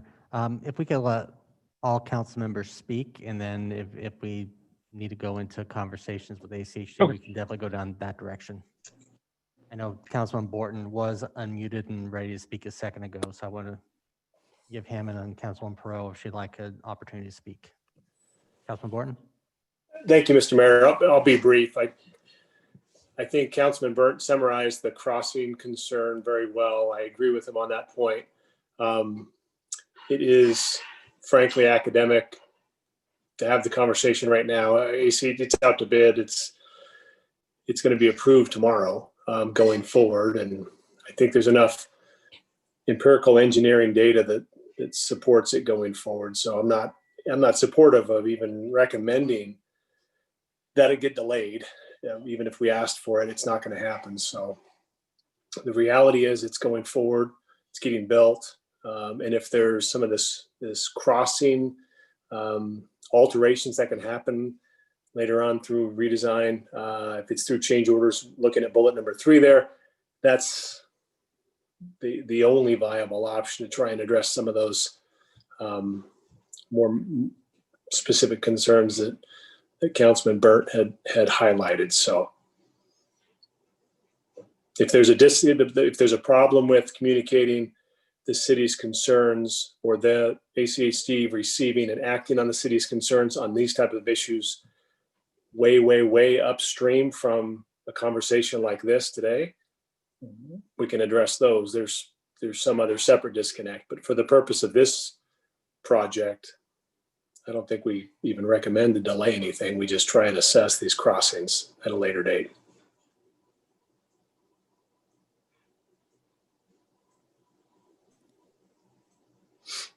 Councilman Perot, did you have anything you'd like to say at this time? Thank you, Mr. Mayor. Yeah, I appreciate everything that ACHD sent over. I did look through everything that was provided on our agenda, and I anticipate this to be and would hope it would become a highly pedestrian area. I want our pedestrians, I want our residents to be walking to Albertsons, to be walking across to the YMCA. That's my desire and hope for our citizens. And I think there is the question of what's going to specifically happen at this roundabout, but also a bigger question of why do our citizens feel less safe crossing a roundabout when the statistics show that it is safer than a signalized intersection. And I think that's just because we all need to be better communicators about the facts. And I would really like to see if ACHD and maybe they have plans for this, they proceed and they move forward as expected, that there would be some sort of effort made to better educate our residents about the safety elements. So there was a set of slides that was provided in the agenda that showed the pedestrian safety statistics. And if I was just your average resident, I wouldn't know that. I wouldn't I would not say that I have heard it on a regular basis from ACHD, and I don't know that I would even know where to go find out that information specific to this roundabout. So I would like to hear from them about what kind of communication is happening with the public regarding roundabouts, because as we know, the plan is to continue to put more and more of them in over the entire county. And I'm not sure that a good job is being done of helping residents feel safe. Personally, I feel safer at a signalized intersection because I know at some point that traffic's going to stop. I'm guaranteed that traffic will stop. When motorists are moving through, and where you see where they cross on the slide with the design that was shown, you can see that the crosswalks sit quite a bit farther behind or in front of, whatever direction you're going, from when the vehicle enters the actual roundabout, enters the actual circle. And so in my driving experience with roundabouts, cars are not slowing down as they approach those crosswalks, not even close. They're trying to get into that circle as fast as they possibly can and get around it as fast as they can. They really don't want to yield. They don't yield unless there's another vehicle in the circle. And so I'm just talking as a lay person who has no expertise in transportation whatsoever as to what I see going through roundabouts every day, because I have one near my home and near my office. And it's very common for motorists not to yield, not to stop. And if I'm a pedestrian, I am not feeling safe. So I say that because I would like some more reassurance from ACHD that even though the statistics say so, that we can somehow collectively get our residents to also come to the same conclusion. Because otherwise I don't feel comfortable. I don't feel comfortable with this design as it is.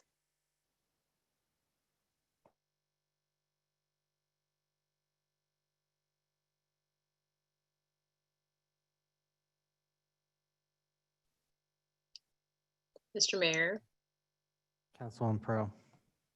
maybe a quick question for staff. Councilwoman Strader. Oh, sorry, yes, Councilwoman Strader, I apologize. It's all good. I guess my question would be with option 3, if we ask ACHD to take a look at the crossings specifically and enhancing those through change orders, can we be specific about some recommendations? You know, are the recommendations to widen the multi-use pathways and try to work with them to annex some land into the city? Are there other safety enhancements that staff thinks would improve this? I'd love to take the opportunity to improve the safety factor here, not causing necessarily a delay or stopping the project, but really to try to address the concerns. Mr. Mayor, Councilwoman Strader, I don't think I don't know what ACHG's appetite is for change orders. I think potentially there are many of them. I do not think that the 8-foot sidewalk issue will be resolved with this project if it moves forward currently. There is the potential that ACHD could address some of that in the future, particularly on the property that they own.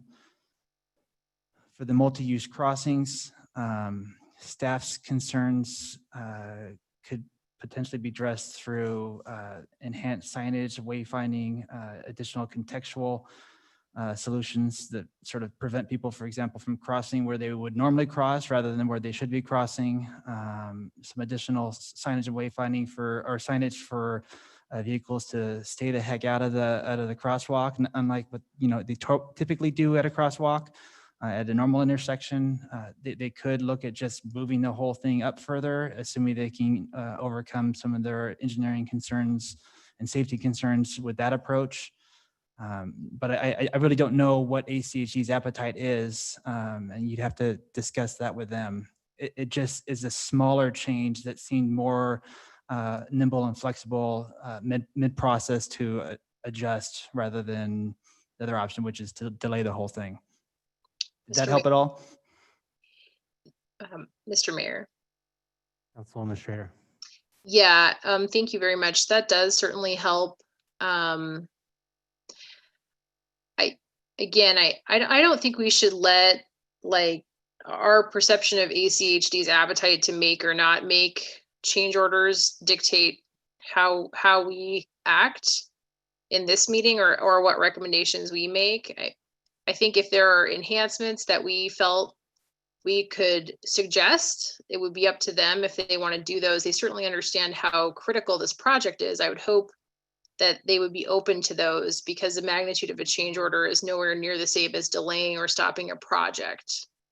And I even think offering up that annexation solution to widen the pathways is something I personally think we should offer that solution to work with them on doing that. They don't have to take us up on it, but we're showing them a solution, to get to the right answer. And that's how I'd like to proceed personally.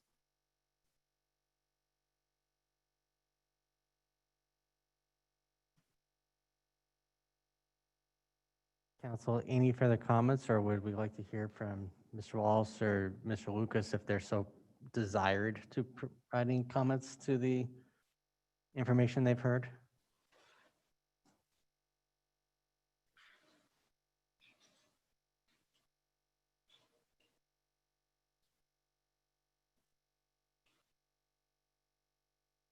Mr. Wallace, I don't know if you have, if you'd like to provide comments or not.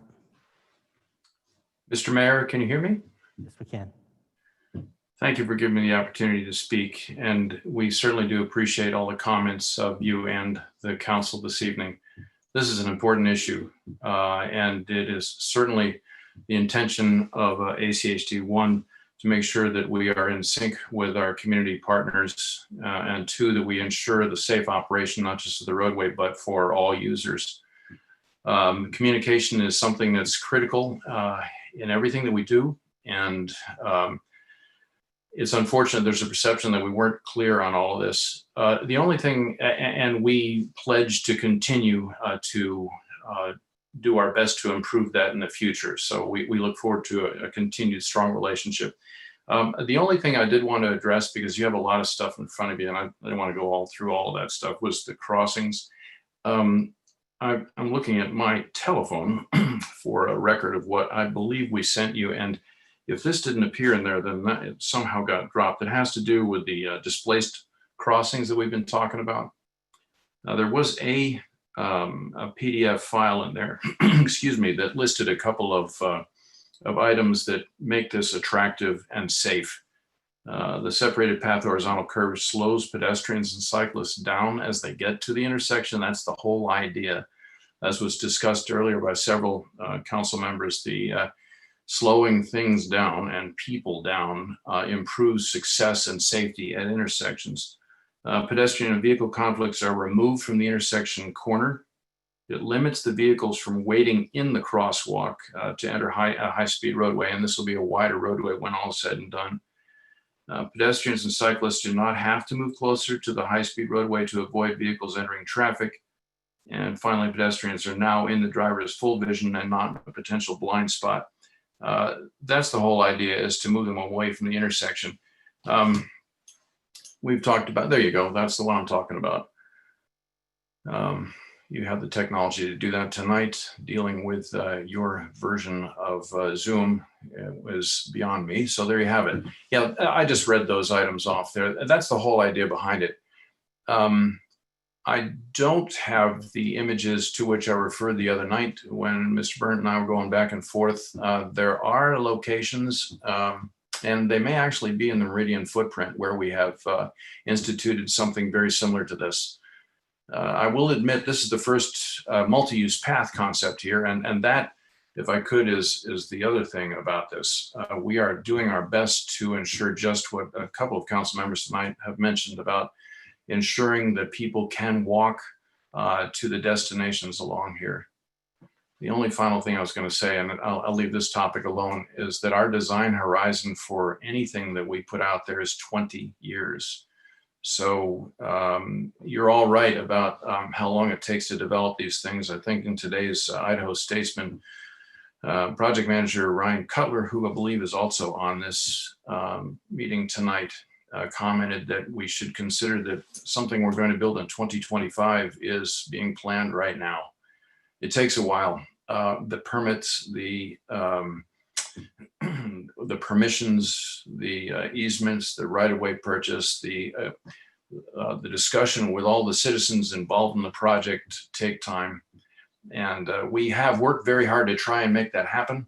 And I'll just say that it's a shame that it appears that we haven't. So I think I can speak for the rest of the leadership at ACHD. We look forward to continued strong relationship with Meridian and all our partners and with the people who live there. We live here too.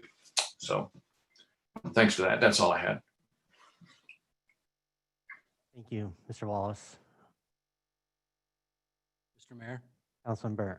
Thank you, Mr. Wallace. I appreciate that clarification. I was looking at the same exhibit. I believe it's Exhibit C that is on the TV. And if what you're proposing looks like what's in this PowerPoint slide, we're good. But that's not what you're proposing. All of these bullet points that you spoke of, I don't think that there is anyone that would disagree with any of those bullet points. The issue that I'm having is in what you're proposing, that multi-use pathway goes behind the first stop car. And that's the issue that I have. I get how you want to curve it to slow people down. That makes sense. Every talking point makes sense. But this PowerPoint slide does not match what what our concerns have been for some time now, as well as the Tuscany residents that I've spoke to. If you can comment on that, I'd really appreciate it. Thank you.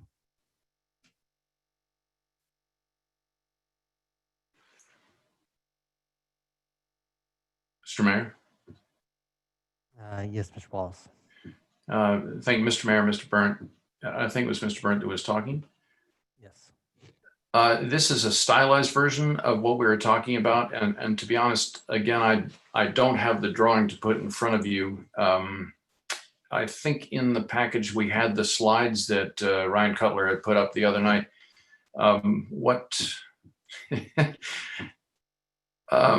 What you're looking at here, I think the disconnect may be where the stop bar is and where the vehicle will be.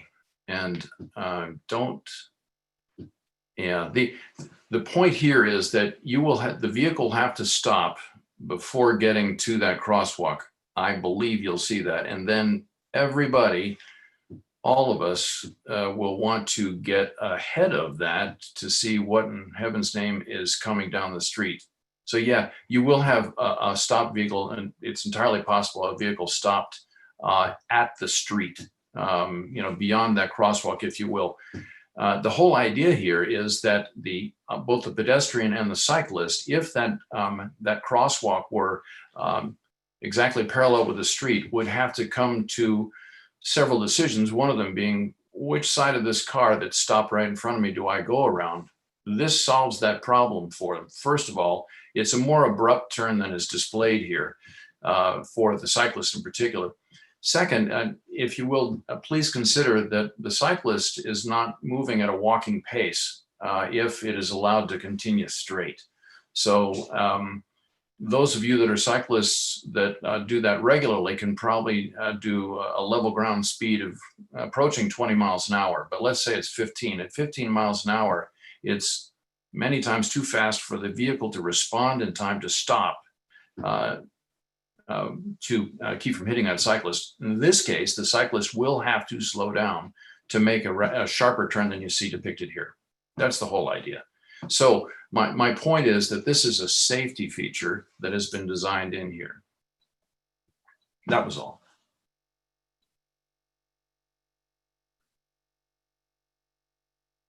Did that answer the question?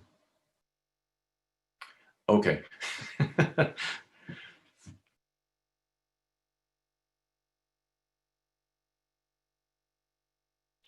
Mr. Mayor, Councilwoman Schrader. I guess a follow-up for Mr. Wallace, if he's open to it. Sounds like we have this dilemma with the 8-foot pathway that is very unfortunate. It sounds like it's not ACHD's fault. I think we all know 10-foot pathways are better. It sounded like city staff had a potential solution to help ACHD annex some property into the city. Are you guys open to doing that on this project or going forward?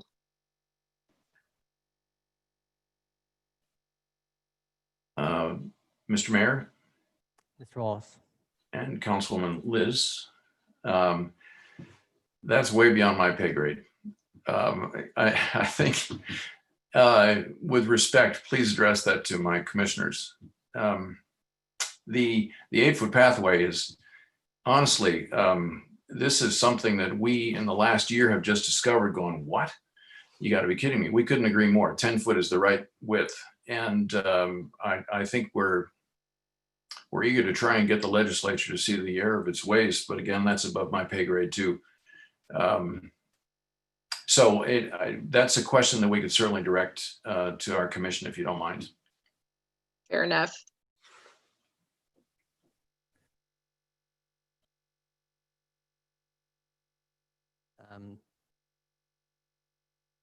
Council, any other questions or comments at this time? I've been trying to hold my comments, and I'll at least put my thoughts on the record and ask ACHD to comment in a second, but I want to make sure you all get your questions answered or thoughts out there.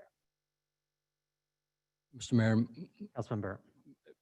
my concern hasn't been answered, but I feel like I'm just extremely repetitive on what my concern is. And so maybe I'm just not doing a really good job of trying to explain myself. But if you want to, share your thoughts, maybe you can bring some clarity to the discussion. Unfortunately, I'll probably muddle the waters more with my comments than clear them, but they'll at least be heard on record from that standpoint. So, but okay. I think, as I stated at the joint meeting, I would be in favor of recommending delaying at the cost, because I think it's about getting it right. Like any development that we do, we are approving buildings, annexation for 50, 75 years. There's nothing that says that this roadway won't last for an equivalent amount of time in this design, and it is about getting it right. So from that standpoint, but I also agree that by doing that, I don't think ACHD is going to change direction on this project, just so we're clear. I'm not expecting that to be an outcome of what occurs from this conversation today. Perhaps there are some things that can be addressed, but I think we have in some respect, I'm not going to speak for all of council, but I think that there's a general disagreement of opinions on several issues regarding to what is safe and what is not safe, despite what the information states. And I think if I asked everyone here, where would you rather cross the road? At the corner of Locust Grove and Pine, or on Pine at the roundabout? And that's with only one leg currently functioning. I think if each of you answered honestly, you would tell me Locust Grove and Pine. I don't think anyone said, yes, I want to cross at the roundabout. That's not, and that's not a very highly traveled roadway at this point in time, with not a lot of conflicting components. Some of this is about location. You look at the way that people maneuver in this, and yes, it will change over time. But right now, it is a race to get in and out of the roundabout. The only people that are slowing down are those that don't know how to drive, and then they're stopping.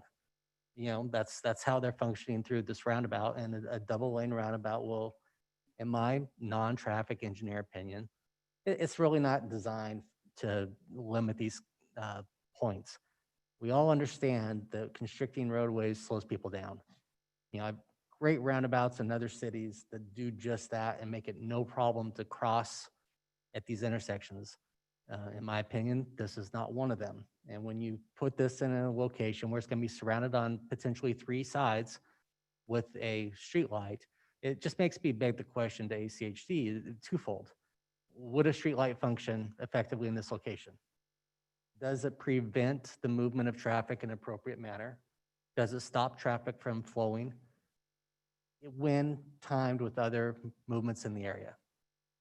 I think if they answered that, they have streetlights all around this entire valley, they would have to say, yes, it would work and it would function and it would perform its job. It may not be their preferred option, but it would work from that standpoint. But maybe the larger question, I'm not going to put Mr. Wallace or Mr. Lucas on this question right now, but at what point in time If Meridian were to send a note to ACHD tomorrow that says, for all future designs, do not consider roundabouts, would they take that direction? You know, at what point in time does the city's input truly matter in where you have the land use and transportation intersecting? I'm not going to say that's what the city's position should be, because as I've stated before, Locust Grove and Victory, great place for a roundabout. Makes a lot of sense for a lot of different reasons. You know, kitty corner to this one on the same square mile, no issues. It's the land use around it that is really dictating, from my perspective, this conversation. And I'd really like to see the traffic miles to understand how southbound Eagle Road to west on Amity is all of a sudden this going to be huge traffic that's adding in that third lane, third conflict point. Because I'm really, honestly, I'm like, where are people going, and why are they taking this route to where? What is it about the current traffic pattern that's being designed in this area is pushing that turning movements in that direction? Because it's not residential, to my knowledge, that would require a right hand. Is it a lack someplace else in the network? Is this a short term? Is this a long term? I don't know. I mean, we're not engineers, but those are the types of things when I look at this overall as a user in this area. And I think that's the challenge for all of us. We all know what we see. We all know what we drive. We all know what we do. And I don't know how many other people regularly drive through this roundabout as part of it's not part of my commute. I do regularly use this roundabout to maneuver through the area. So you see how people use it, you see what it's going to do, but it's more importantly, see how it's impacting other areas. So we want to make impacts where we can. And if we can ever get them to understand your points, Councilman Burnt, the way that these are designed for the crossing behind. When I drive into my subdivision, we have a roundabout on Zaldia, about 3/4 or halfway down at that point in time. It's a single lane roundabout, and to your point, I don't see people until I'm entering the roundabout. Granted, you are going slow enough, but that's what that's designed to do. It's a very tight, concise roundabout that I don't see people till I'm in the roundabout, working my way around from where they may be crossing. But at 5 to 7 miles an hour, which is what it's designed for, that's great. This double lane roundabout is not that. That's not what this is about. This is not about constricting and slowing traffic to a slow rate when you're making turning movements, to my understanding. I don't know if maybe I'm misconstrued in what that is, how that's being viewed, but that's not what I envision this roundabout as being, and being from other parts in other cities where you see double lane roundabouts versus single lane roundabouts, you see how they function differently. And that's where my comments are. They're on the record, so at least people have heard them. But I would much prefer to have engage ACHD if we need to moving forward. If they're willing to, if they want to defer roundabout versus lights to the council early on and let them make that determination and they design it to that, I think that would be a great approach. If that's the partnership that will work, maybe there's other things that make sense as well. But I don't know that they're willing to give that up from that perspective, because roundabouts is their preferred direction that they are headed as an agency by everything that they've said and put on record. So maybe this is an uphill battle where this does or doesn't make sense, but I've said my piece. I'm done. Happy for further comments from anybody else, or we can move on. Mr. Mayor, Councilman Burke. I think we've all expressed our concerns and our points of view. One of the decisions that we need to make tonight is what is the message that we're going to convey to ACHD tomorrow? What does that look like? So that's the ultimate decision that we need to come to this evening. They specifically asked us to convey a message to them tomorrow. So.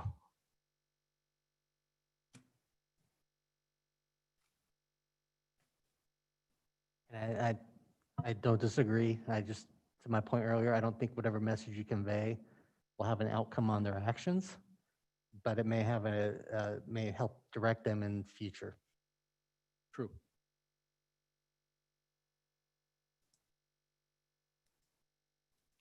So, go ahead. Mr. Mayor. Oh, sorry.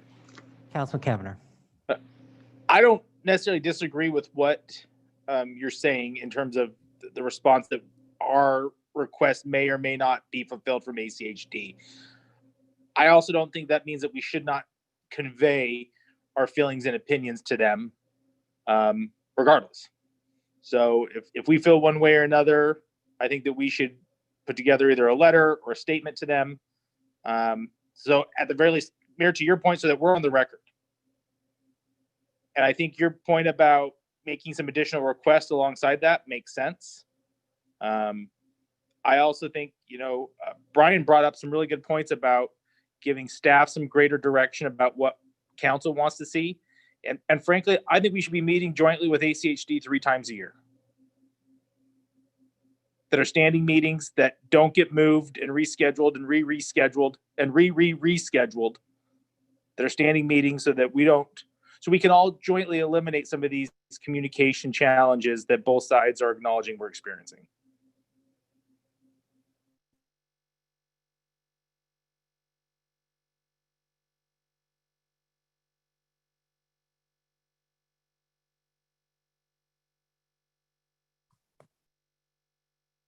Council, with that, does anybody have a direction that they'd like to recommend be made to ACHD for consideration at their meeting tomorrow?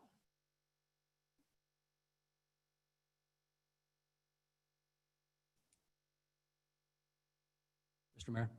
Councilman Burr. To Councilman Kavanagh's point of view, I think that we've made it crystal clear this evening some of the talking points that we would like to see going forward, whether that's communication, education, meeting 3 times a year. I think those are all fantastic, wonderful ideas, and hopefully we can get organized and get these meetings on the books and have greater communication between staff members for sure, so that we can eliminate these last minute concerns. I wouldn't really call them last minute concerns. We've had these concerns for a while, but having these discussions the night before before decisions need to be made. I just don't see how that is effective in any way.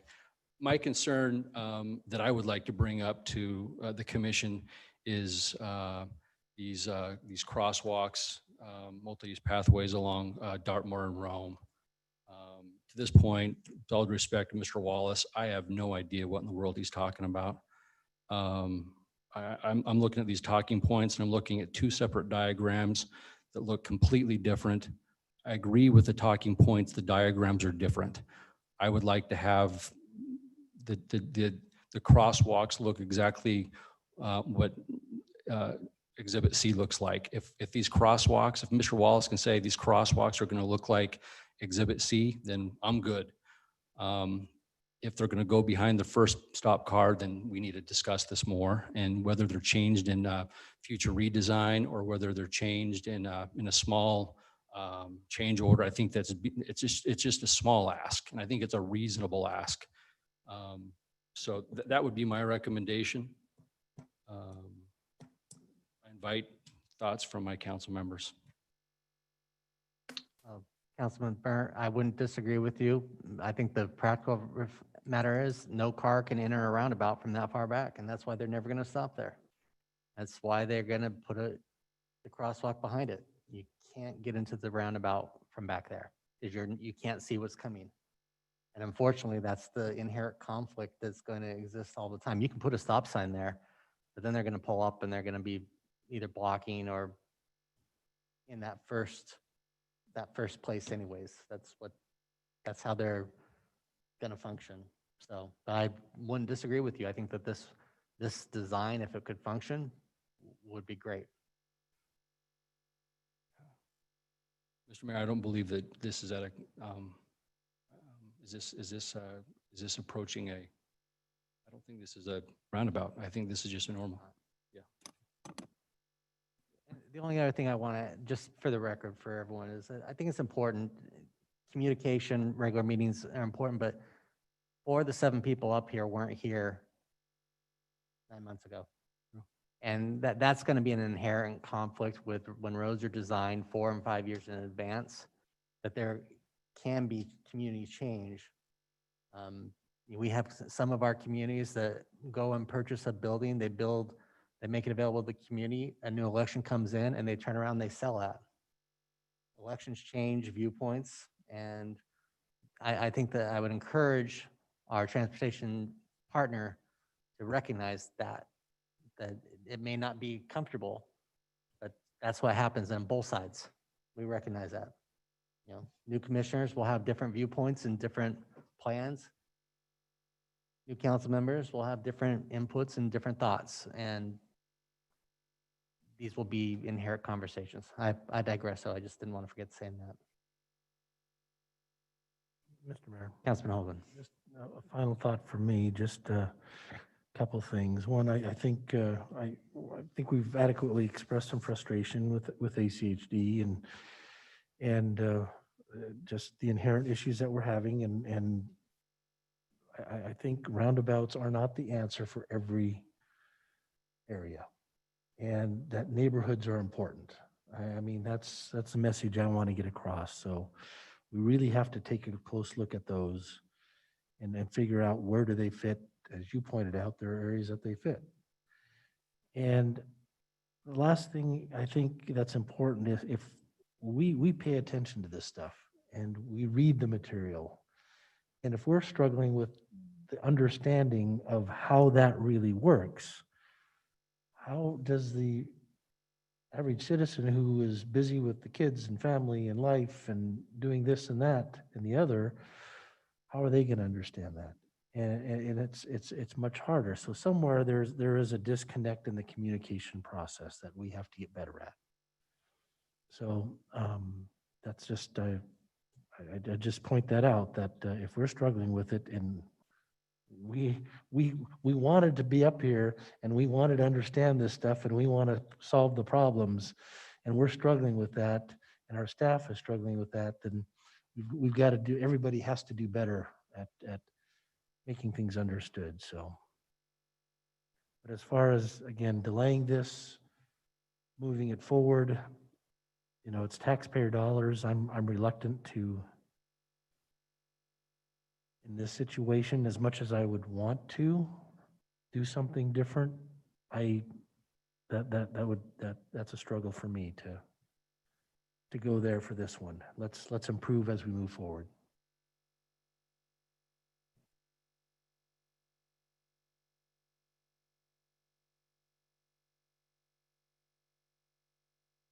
Mr. Mayor, Councilwoman Schrader. maybe I'll try to take a stab at something and see if we all agree on a statement. I'll try. I don't know if it'll work out.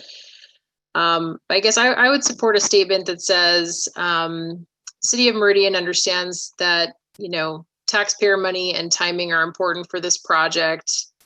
We would encourage ACHD to consider change order enhancements if they will improve the safety of the crossings that Councilman Burt specifically mentioned.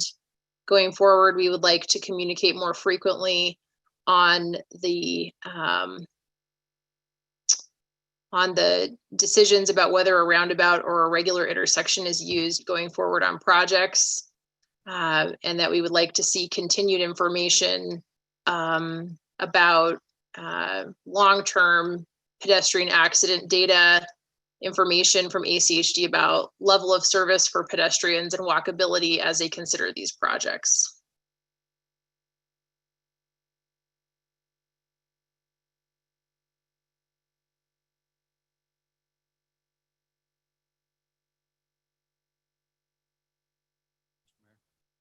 Councilman Burt.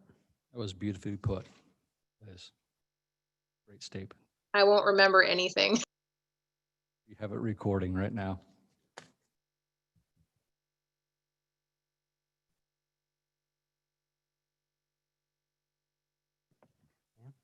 Council, do the rest of you concur with that general sentiment enough to convey that through Those from ACHD who are here this evening, Yes. or anyone object to that general statement? No objections on my part. Sounds good. Okay, well, there you go. Thank you very much. Justin, we hope you solve it all.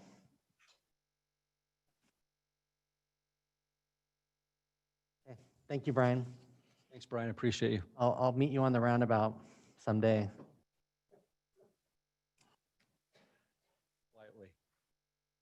Very cautious. All right. Next item on the agenda number is ordinances.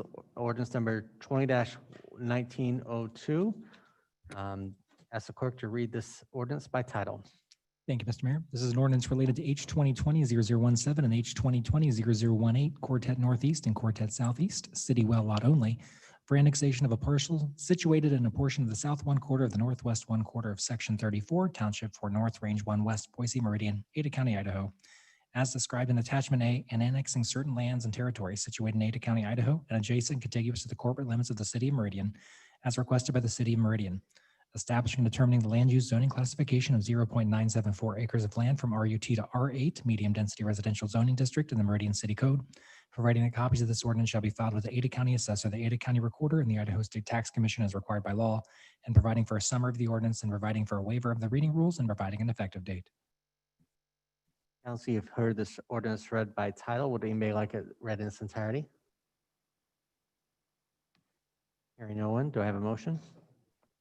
Mr. Mayor, Councilman Pro, I move that we approve ordinance number 201902 with the suspension of rules. Mr. Mayor, second the motion. I have a motion and a second to approve ordinance number 20-1902 under suspension of the rules. Any discussion on the motion? If not, all those in favor signify by saying aye. Aye. Aye. Aye. Opposed, nay. The ayes have it. Next item is ordinance number 20-1903. I'll ask the clerk to read this ordinance by title. Thank you, Mr. Mayor.